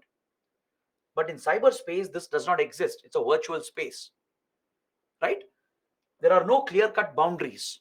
There are no clear-cut jurisdictions. It's largely a global cyberspace that exists.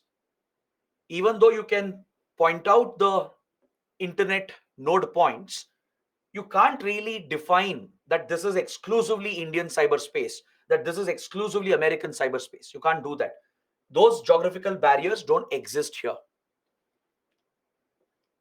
In case of a cyber attack, it is very difficult to attribute the attack and locate where the attack originated from, because on the internet you can become completely anonymous.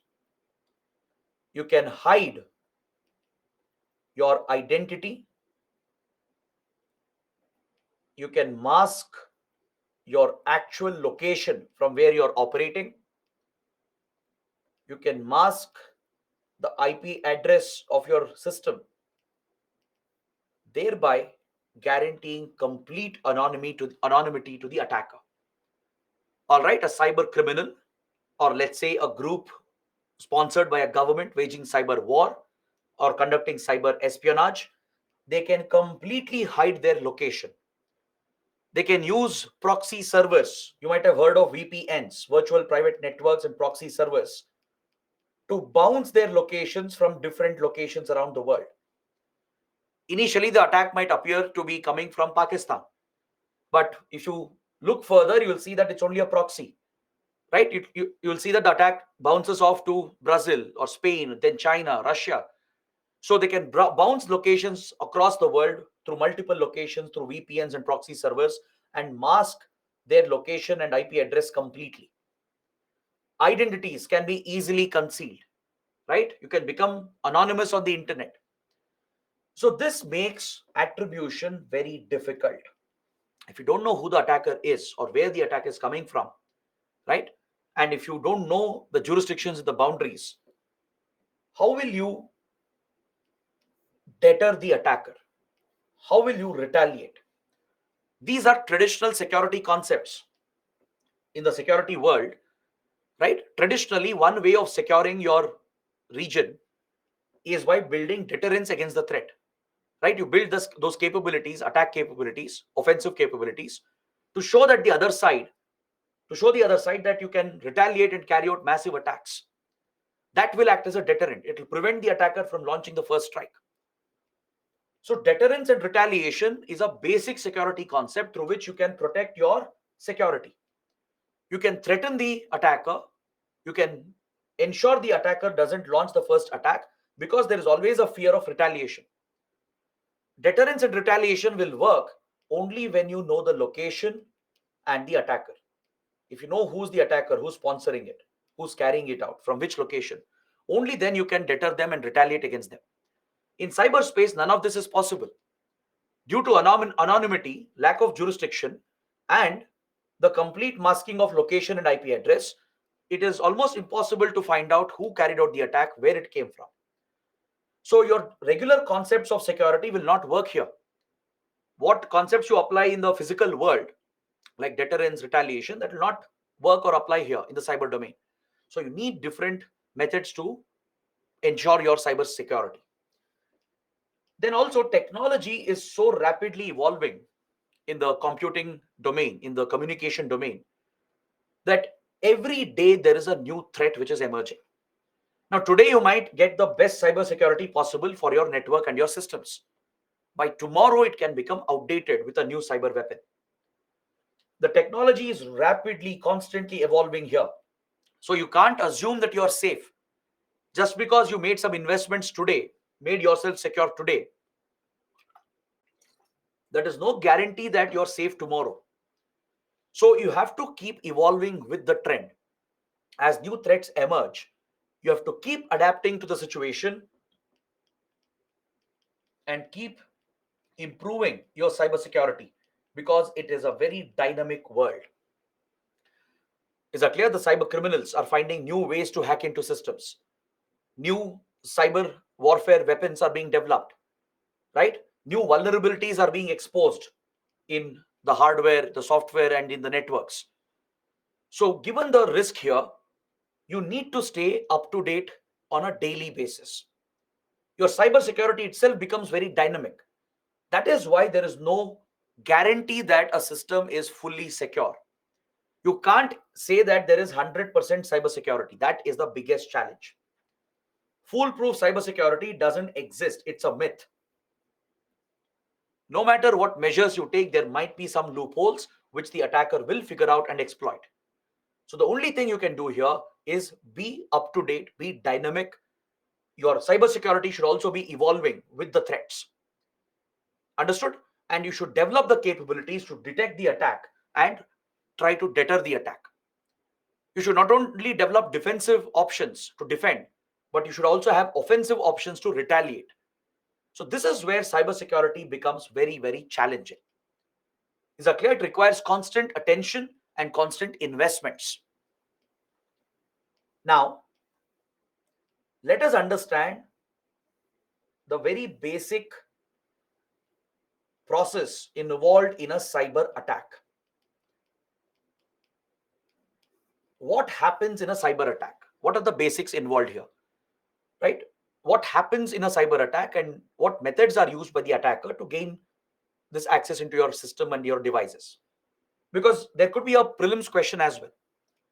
Based on some of these basic concepts, prelims or even a small mains question can be asked, a 10-mark main question. So let's understand how attackers gain access into your devices. What are the basic processes involved here? What are the different types of cyber attacks that we have seen? All right, so that's something we'll be studying. It will get a little technical, but I'll keep it as simple and basic as possible. UPSC does not expect you to become a cyber security expert, right? So especially non-science, non-engineering students, don't worry.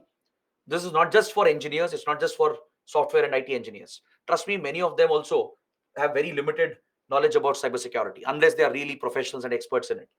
So UPSC is not expecting you to become a professional or an expert. You just need a basic understanding. So we don't have to get too technical, but of course, some technical words will be used to explain what is a cyber attack, to understand what are the different types of malwares and different methods of attacks which are existing today. So let's start with the basics. How does an attacker gain access? What do they do to gain access into your devices, into your networks? Let's look at this. In a cyber attack, the attacker is looking at the hardware that you're using, the software which is running on your device, which is your operating system,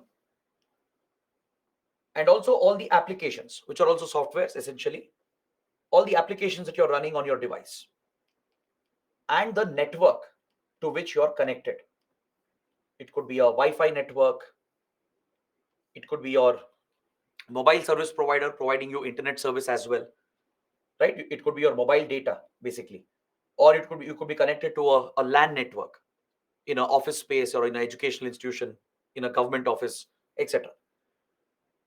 So this essentially constitutes your computer network, right? Your computer network includes your hardware, maybe your mobile phone, your smartphones, your laptops, your tablets, right? And your desktop computers, everything, all the electronic devices that you use.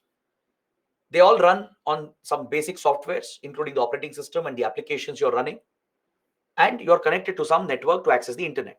So this essentially constitutes your computer network. Now, the attacker who wants to breach, who wants to gain entry into any of these, will look out for vulnerabilities in the system. All right, there will be some weakness. There will be some vulnerability which the attacker will try to exploit. What kind of weaknesses? Maybe in the design of the hardware itself, there is a security flaw. or maybe in the operating system or in the applications and softwares you're running, there might be some vulnerability which the attacker can exploit. In the networks, there might be a weakness, a security weakness, which the attacker might exploit. Is that clear? So the attacker will look at these gaps in your system, in your network.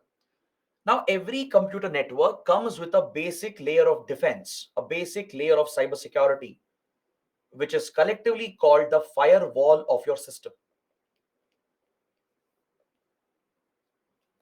Now, your operating system, for example, be it Microsoft Windows or Apple Mac OS, or Google Android, or even the open source platforms like Linux based platforms, all these operating systems, they have an inbuilt security feature, right? The developers, they would have built in a basic cybersecurity protection for your softwares, for your operating system. Similarly, every application that you're using, those who develop the app, they will ensure a basic layer of security for your applications. The hardware also, in the design of the hardware, there are basic security measures that go into it. In the network, again, right, the right security measures with encryption is used in the networks as well, along with password access and other basic security features. So collectively, we refer to this basic layer of security your system has as the firewall of the system. All right. Generally, firewall refers to only to the operating system and the softwares, but you can say generally the basic defense your system has, right? We call that the firewall of the system. Now, in this firewall, there could be these flaws which I was mentioning.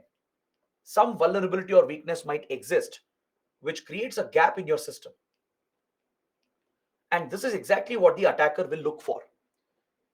Anyone carrying out a cyber attack will look out for these gaps. They'll try to breach this, they'll try to exploit this to gain access into the system. So they can hack into your system, into your network, either through the Wi-Fi, LAN, or mobile data connection that you have, or through your operating system and the applications, through the software, or even through the hardware. All right. So essentially, an attacker will look out for the weakness, the vulnerability, and he'll try to exploit that. Now, especially if you look at the softwares, which are basically a very complex algorithm, right? There will be millions of lines of code which would have been used to develop the operating system or all the software applications. Now, these are so complicated algorithms, it's such a complicated piece of code that there might be vulnerabilities which are not known to the developers themselves. The developers themselves don't know that there is such a flaw, as it's a very complex piece of code, as it involves millions and millions of lines of code, right? Despite all the security checks, quality checks, and security measures, there will be gaps, weaknesses that exist in the code itself. Developers themselves will not know such a vulnerability exists. So there is a name for such a vulnerability. Does anyone know what is it called? Does anyone know what such a vulnerability is known as? Neeraj has given the right answer. Very good. Such a vulnerability, which is not known to anyone, including the developers themselves, is called a zero-day vulnerability.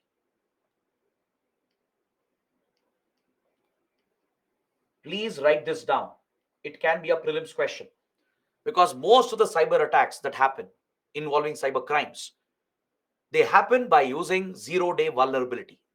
They exploit the zero-day vulnerability. That's why such attacks are called zero-day exploits. So UPSC might ask you in prelims, what is zero-day exploit? What does it refer to? It refers to a vulnerability in the software which is not known to the developers, not known publicly, but the attacker will figure this out. The attacker will figure this out and exploit this to gain access, to breach into your firewall and get hold of your system. All right.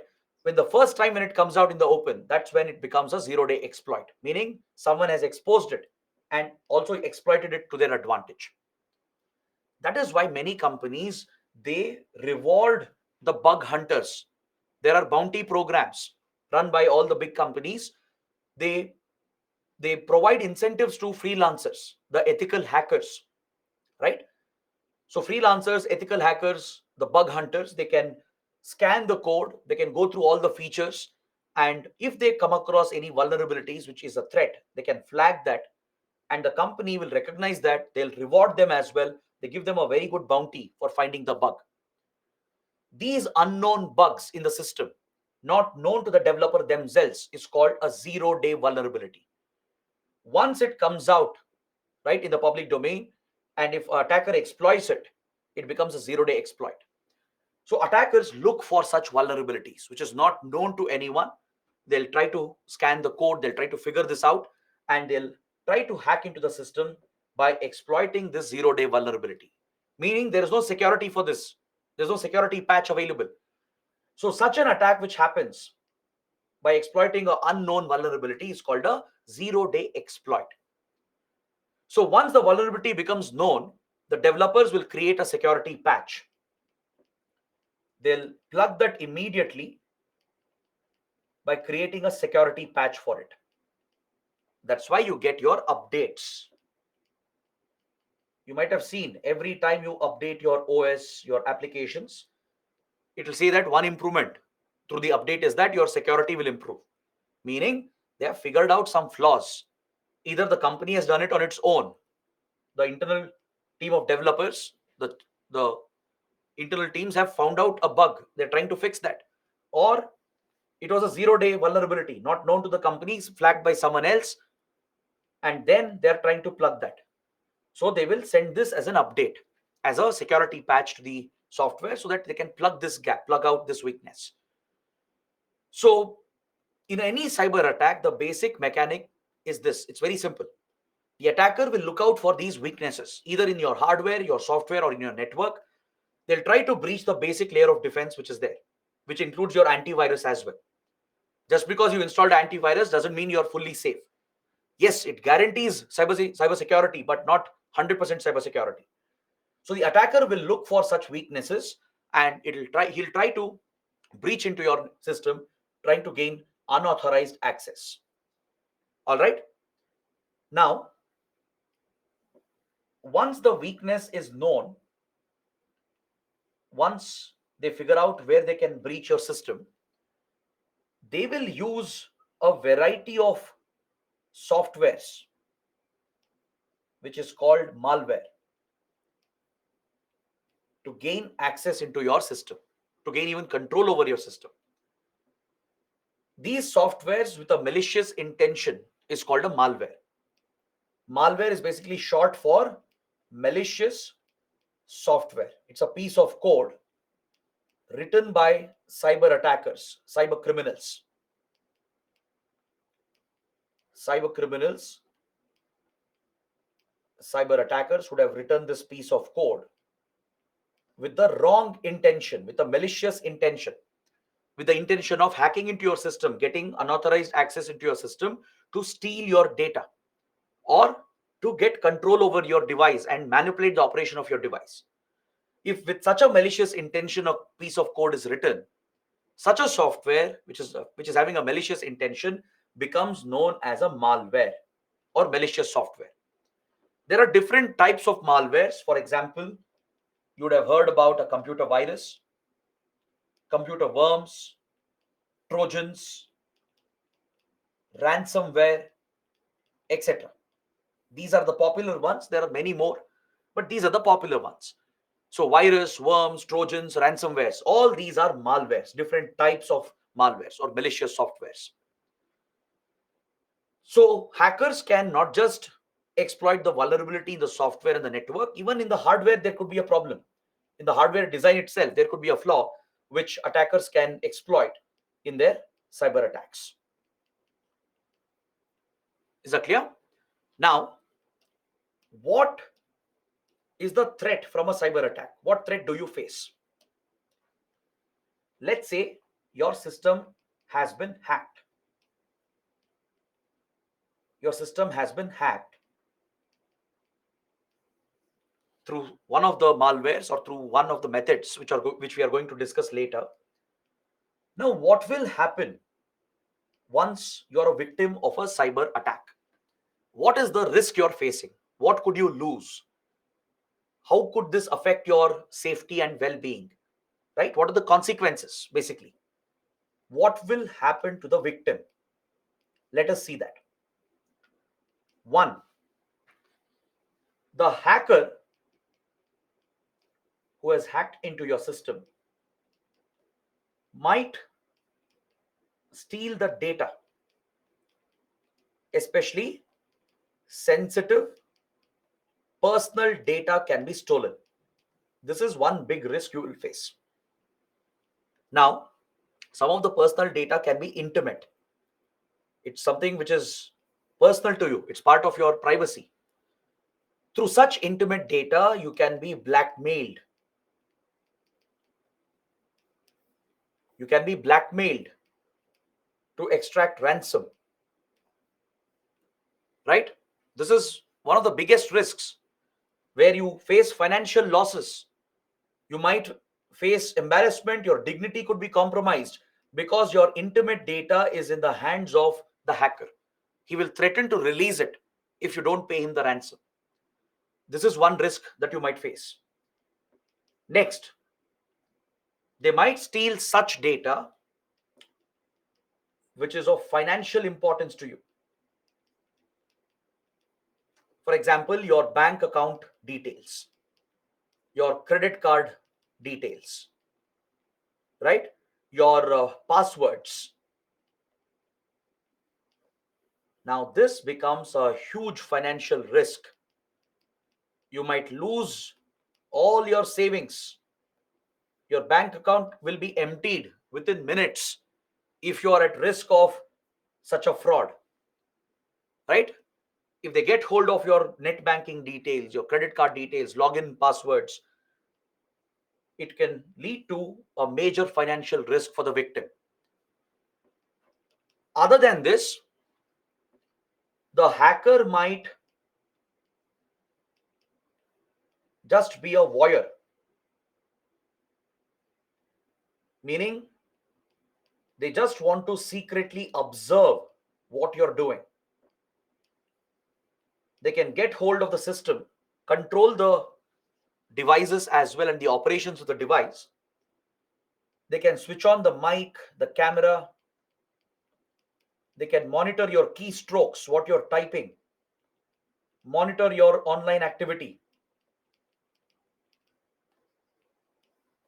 right? Which is basically nothing but espionage or spying. We say espionage only when it involves government actors, but in general, this is voyeurism, the act of secretly observing, the act of collecting information on you secretly, monitoring your activities, right? This becomes the other threat, a major threat to your personal privacy.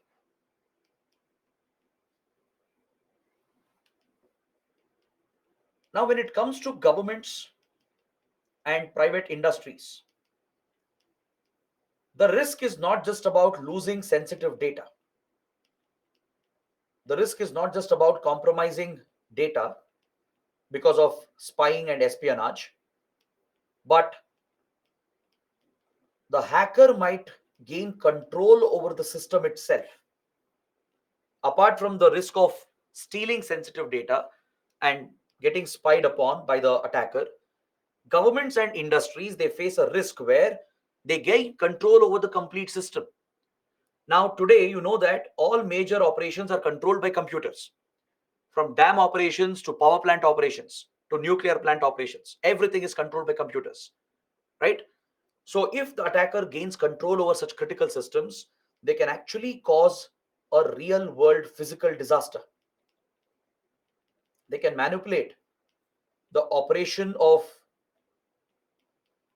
the system, they can manipulate operations, they can gain complete control over the operations of the system and the network, manipulate the operations in such a way that it could lead to physical destruction, causing physical incidents. Like a power plant can be fully brought down, causing a accident as well. Right? In a thermal power plant, boilers could be made to explode. In a nuclear plant, you can cause a nuclear accident. A nuclear disaster can be triggered through a cyber attack. You can breach dams, causing floods, or you can even lead to the destruction of the dam itself with carefully planned operations. You can destroy an entire industrial facility. You can bring down the power grids, creating a blackout. You can bring down the banking financial system, halt the stock markets. So the possibilities are endless. You can cause a train accident. You can cause an air crash. That is the tremendous potential that exists in the cyber domain, especially when government and private entities are involved.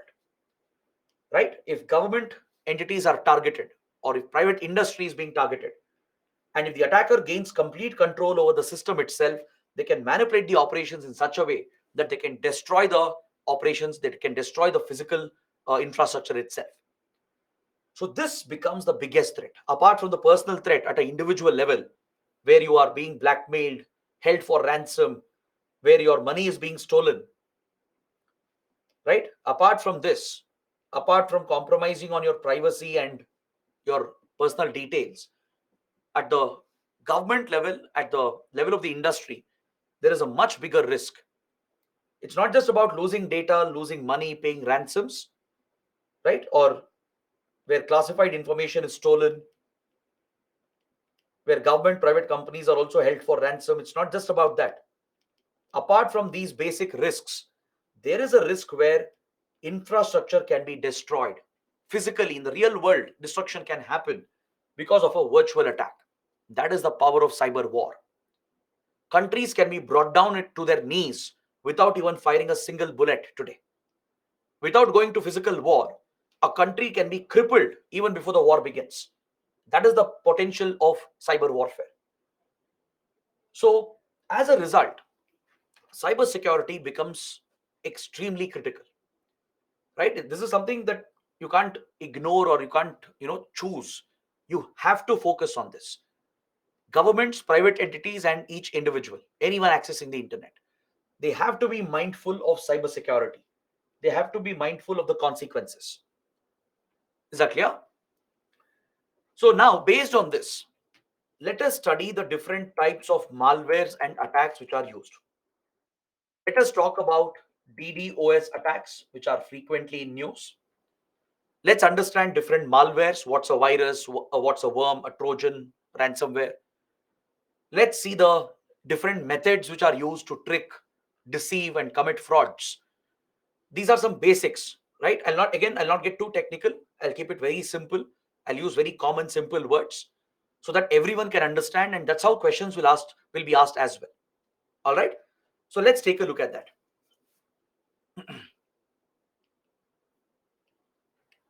Let us start with DDoS attack. What is DDoS? Anyone? Can anyone give the full form? What does DDoS stand for?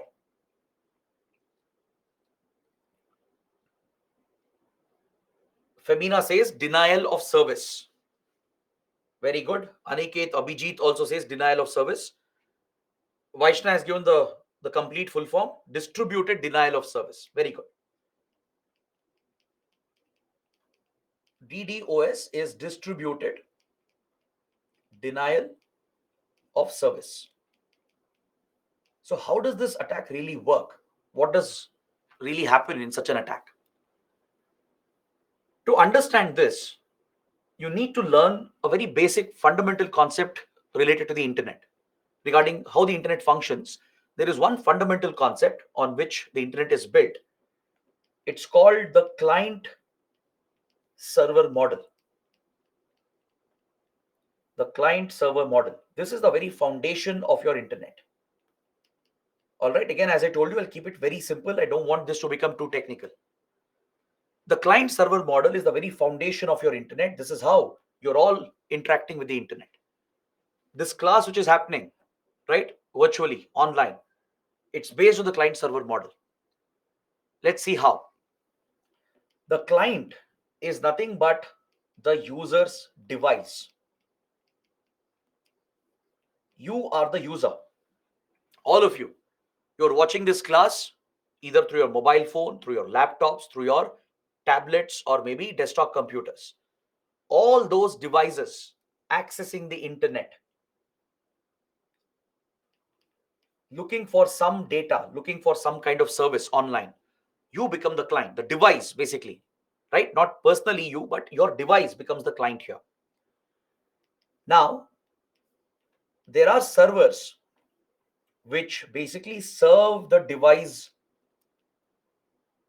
and the requests that are raised by the device. Let's say you type byju'sexamprep.com. You open your browser on your device, you enter the URL, the website you want to access. Let's say you type facebook.com, google.com, right? Or byju'sexamprep.com. Anything that you type and enter on the browser triggers a request from your device. The client device is requesting something from a particular server. Now, when you're typing, let's say facebook.com, it's basically requesting the home page, right? The home page is something that you're requesting, your client device is requesting, where you have the username login access, username password is entered for logging in. This is what your device is requesting. The moment the server receives this request, right, Facebook's server will deliver the home page onto your device. All right, this is the very basic model of how the internet functions. Your client device generated a request asking for the home page of Facebook. Once you enter the correct URL, it reaches the right address, the server's address. The server understands what your device is asking, what request is being raised. So it knows you're looking for the home page and it delivers the home page onto your device, onto the client's device. So since this is serving your request, that's why it's called the server in the first place, right? Since it is serving all the requests of the clients, that's why it's called the server. It's called the client server model. Now, internet is this in its most simple, basic form. Of course, the real internet is much more complicated, but this is the very basic, the most simple explanation that I can give you. It's based on this client server model where devices are being served by the servers. Now, every server has a certain capacity. Each entity, each institution, be it Facebook, be it Byju's, be it a government uh, organization like UPSC, for example, they all have a certain capacity to their server. They would have designed the server with a certain capacity to serve the requests. There will be a maximum capacity. Now, this capacity is designed keeping in mind the maximum demand that they expect, the maximum traffic that they expect, right? Now, let's say you are watching the match on Hotstar.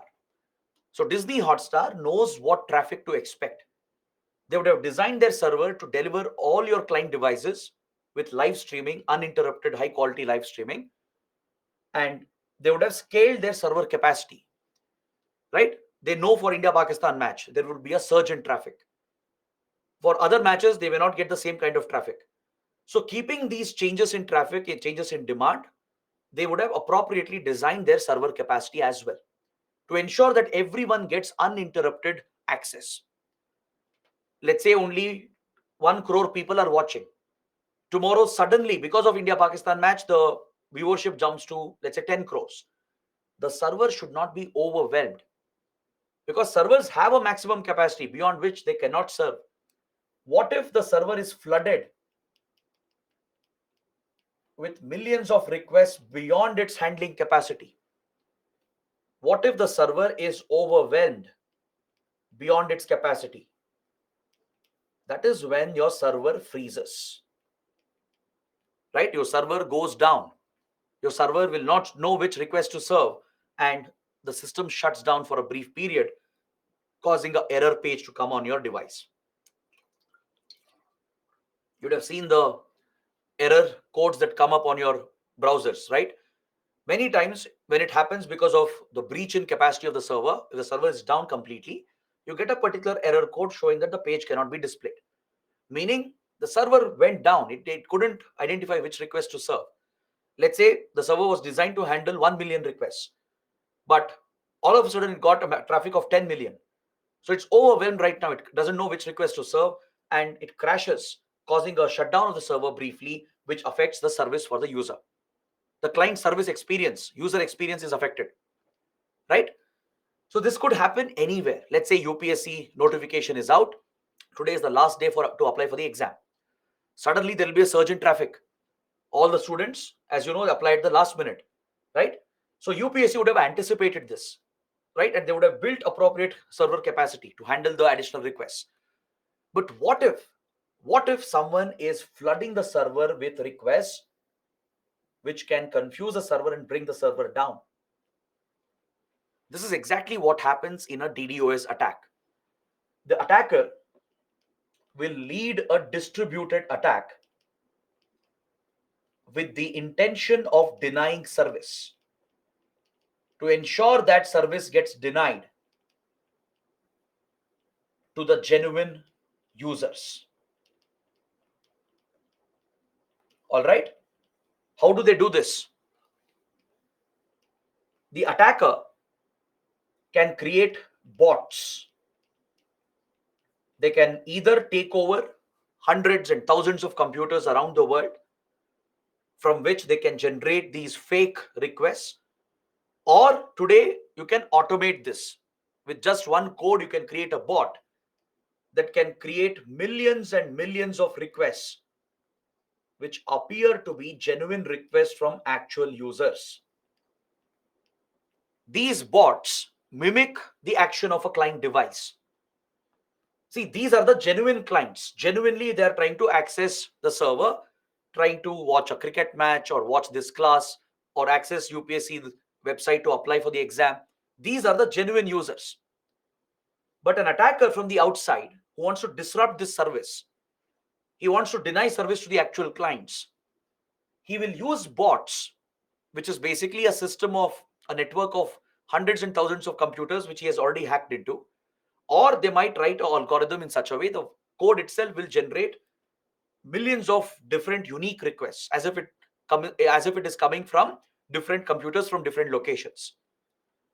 So by mimicking the action of a real client, these bots will flood the server with these fake requests.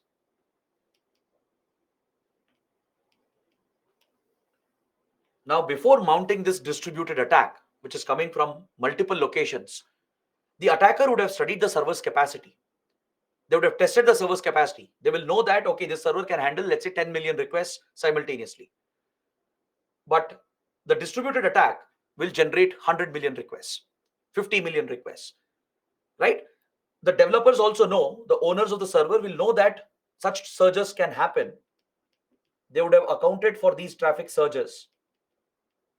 They would have created a buffer as well. Even though, let's say, they expect only 5 million requests, just as an additional buffer for safety, they would have built a capacity for 10 million or 20 million. But if it goes beyond this significantly, right? If there are millions of fake requests coming in along with the genuine traffic, the server will get overwhelmed at a certain point, not knowing which request to serve. As a result, the server will crash for a brief time. It restarts, it reboots, and this will deny service to the genuine clients.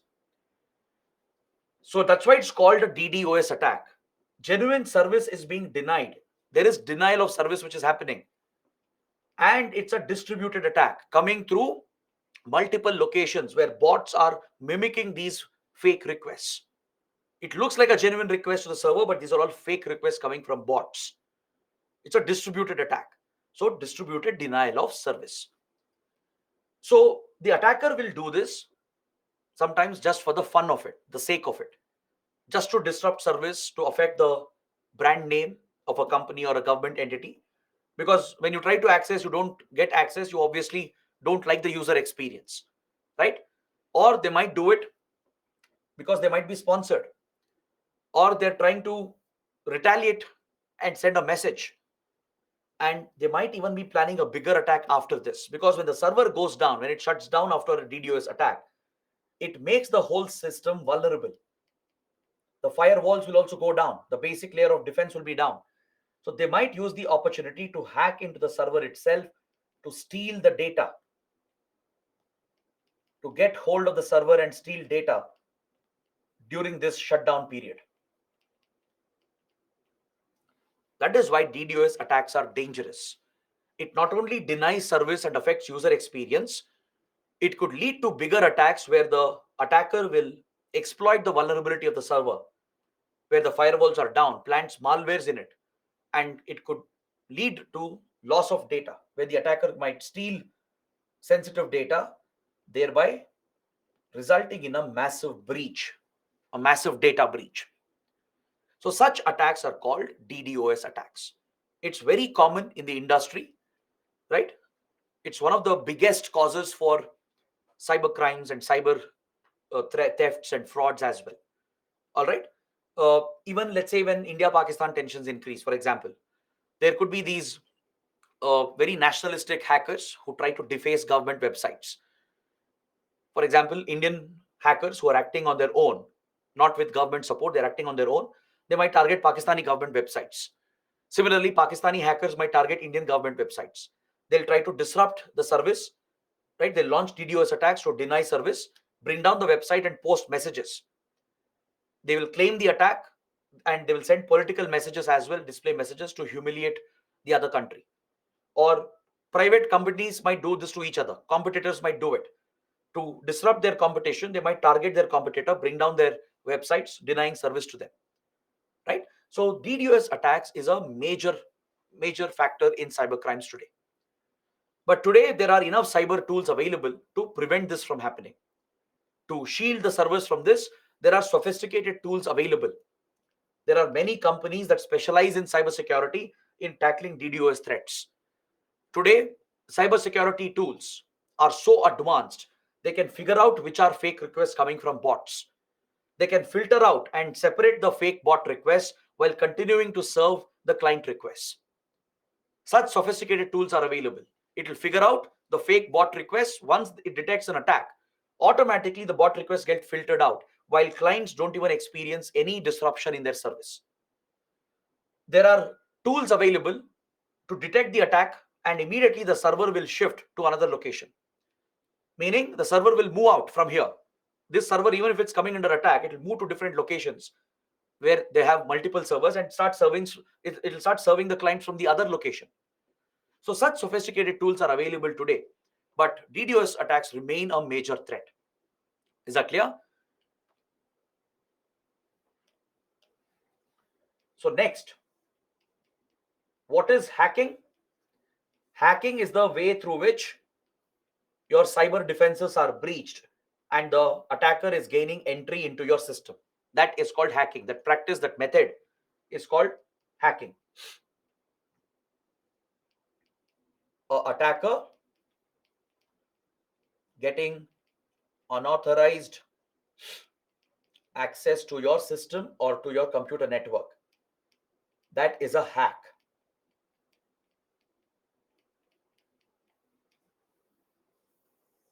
So with regard to these attacks, these hacking attempts, there are many techniques that are used, many fraudulent methods that are used to trick and deceive. One of them is called phishing. Phishing is a fraudulent practice which is used by cyber attackers and criminals to deceive their target. All right. So UPSC might ask you in prelims or mains, what is phishing? Can you describe this? Right? What threat does it pose? It draws from the word fishing, from the act of catching a fish. How do you catch a fish? You use a bait. You use a bait to lure the fish to think that it's food. But the moment it latches onto the bait, it gets caught in the hook, and then you fish out the catch. Basically, the fish is deceived. It is duped. It is tricked through a fraudulent method. Right? The act of catching fish is a fraudulent method actually. You're using a bait, a piece of food, or a worm, which is attached to a hook, The moment the fish catches onto it, it gets caught in the hook and you pull the catch. So something similar happens in phishing, phishing. The cyber criminals, they use such fraudulent methods and tricks and hacks to deceive their target, to convince the target to do some action, to carry out some action through which they'll get trapped. Just like the fish gets trapped in the fish hook through a bait. Similarly, the attackers are luring you, they're trying to trap you, and they induce the targets to commit some action. So let's see how it is done. There are many different ways in which it is done. You might get an email claiming that the mail is from a bank where you have an account, claiming that it's from your office, it's from your college. All right, but these are fraudulent mails. It's a fake email. The attackers, they might have got some data on you. Since there is a lot of data floating around, right? They might know who exactly you are, that you're studying in this college, you're working in this company, or you have a bank account in this particular bank. With this information, they can plan a campaign, a very specific targeted campaign, launch an email or even a message which looks very genuine. It looks authentic. You might receive an email which will have all the correct logo as well, correct color combination, design, everything, asking you to change your password. The mail might claim that your account has been compromised, there is some cyber threat. They might say that you have to change your password for your safety. Or it might ask you to share your details for some updates, for some updating of records. Now, if you don't pay attention to it, if you don't observe carefully, if you don't apply some common sense, you can easily get deceived and tricked, because that is how carefully they would have drafted the mail. From the text, the way the message is structured, right? And even the logo, color combination, everything looks very, very similar to the original official emails that you might get. Now, those who are not well aware, right, that banks never ask for such information, your office will never ask you to update records like that. If you don't have that kind of common sense and awareness, you might actually end up committing that action. Whatever action the email is asking you to do, you might end up doing it. They might ask you to enter your username and password, give your bank details or your credit card details. They might ask you to download a document, download the attachment.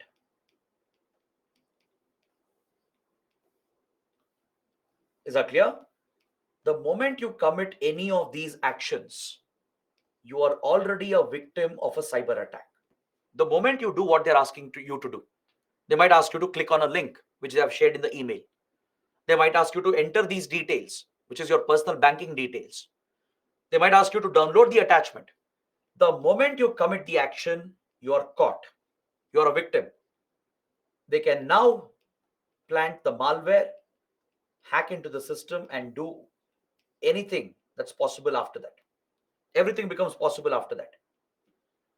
So you are tricked, you are deceived. This is nothing but social engineering again. Your behavior, your choice was manipulated without your knowledge through a well constructed trick. Many people have fallen prey to this. Not just people who are not aware, even well educated people, right? Even people who have awareness of cyber attacks have fallen prey to this. Sometimes it is foolish on the part of the victims. There are cases where, I mean, you laugh if I tell you the incidents.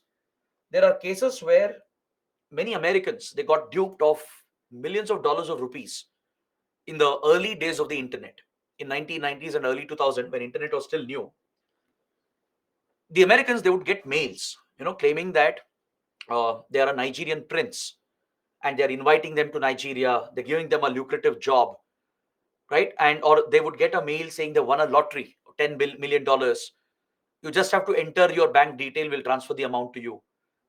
Such fraudulent mails, and people would believe that. They would actually get excited that they won this lottery, or they're getting this great job opportunity, and they would commit the action which was being asked by that email.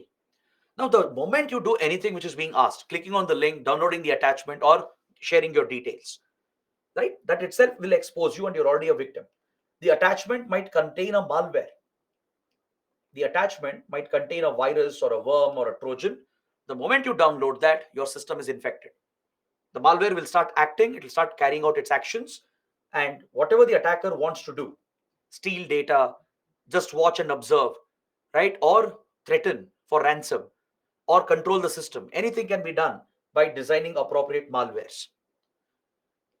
Such fraudulent tricks, which engineers your choice, your behavior, your preference, such attacks are called phishing attacks.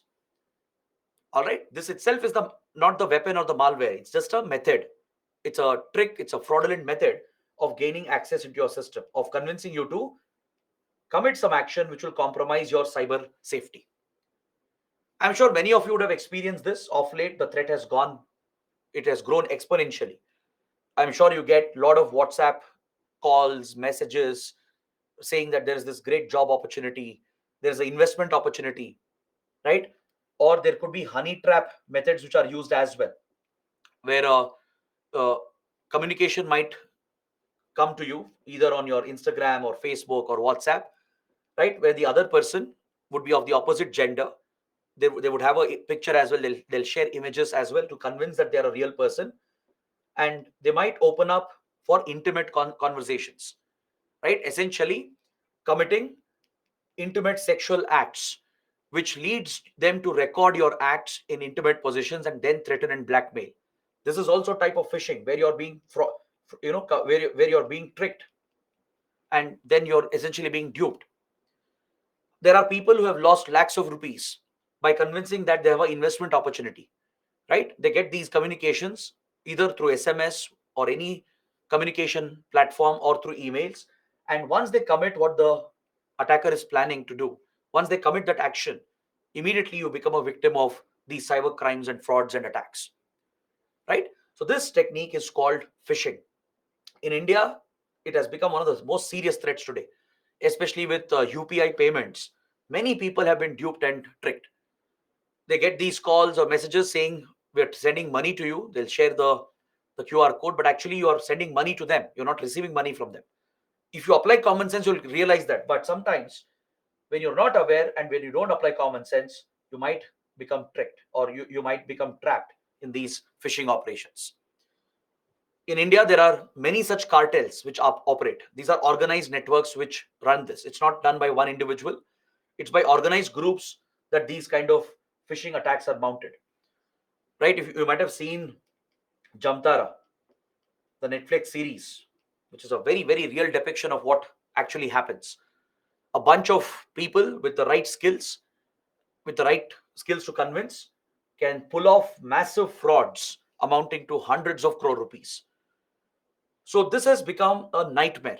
Many people, especially old people, they have lost their entire life savings. Companies have been duped, right? Many people have been trapped in these fraudulent schemes and fraudulent attacks. Either they compromise their identity, their data, lose their banking details and lose money, right?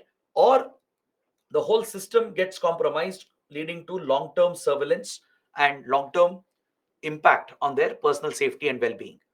So, this is the biggest risk with the phishing attacks, which are used to trick and deceive the target.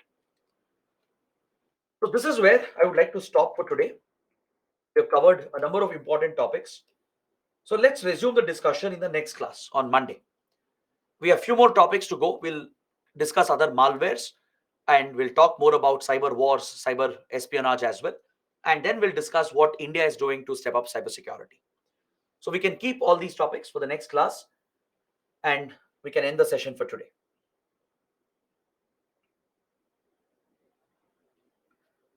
Let me look at the questions if there are any doubts pending.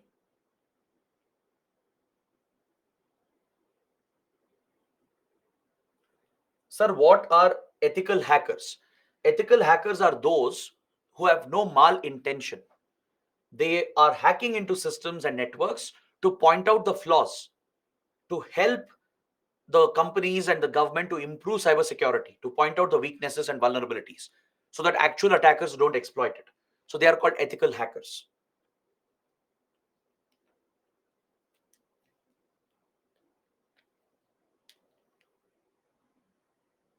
Divya is asking, what can be a balanced approach against the criticism for over exemptions given to government and intelligence agencies in the Personal Data Protection Act?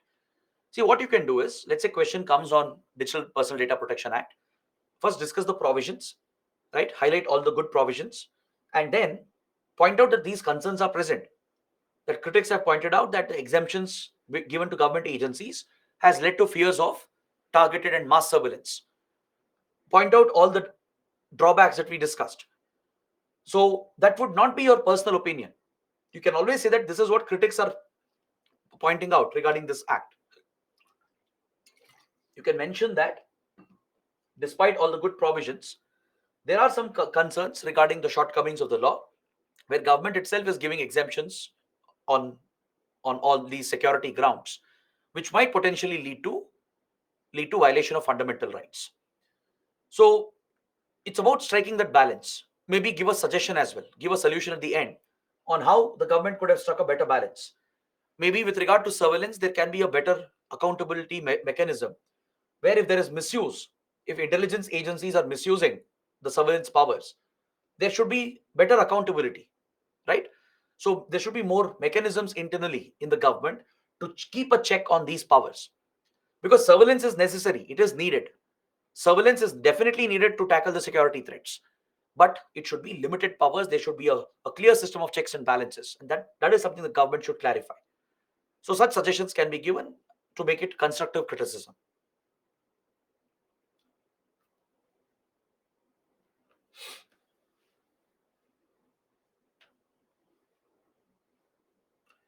Gagan is asking, why is it not illegal, as permissions like contact data, file permissions are mandatory and might not necessarily have any use in the app? Now, this will be regulated going forward. Apps cannot ask for any consent they want. Like they can't ask consent to access your images, your contact book, right? Or mic and camera. If it is needed for the app, only then they can take consent and use that data. This will be very, very clear in few months. As I told you, the law clearly mandates the companies to collect only minimal data, right? What data is needed for that service, for that app, only that data should be collected. Now, in a particular app, if location data is not relevant, they should not be collecting your location data. If that is done, it's a violation of the law and they'll be penalized for it. See, apps like food delivery apps, the cab aggregators, e-commerce platforms, they need your location to deliver the product, to deliver the service to your doorstep. Others don't need your location, so they need not collect your location data unless it is really needed for the service that they are offering. So this is being now mandated in the law. Data being collected should be minimal, needed only for that service, for the app. They can't collect every data that they want.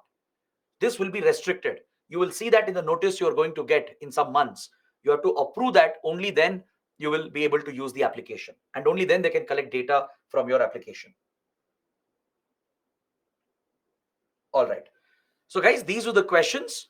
So let's end the session here today. Let me know how the class went. We'll see you next week on Monday. We'll pick it up and we'll continue the discussion. So that is it. Thanks for watching. Have a great weekend.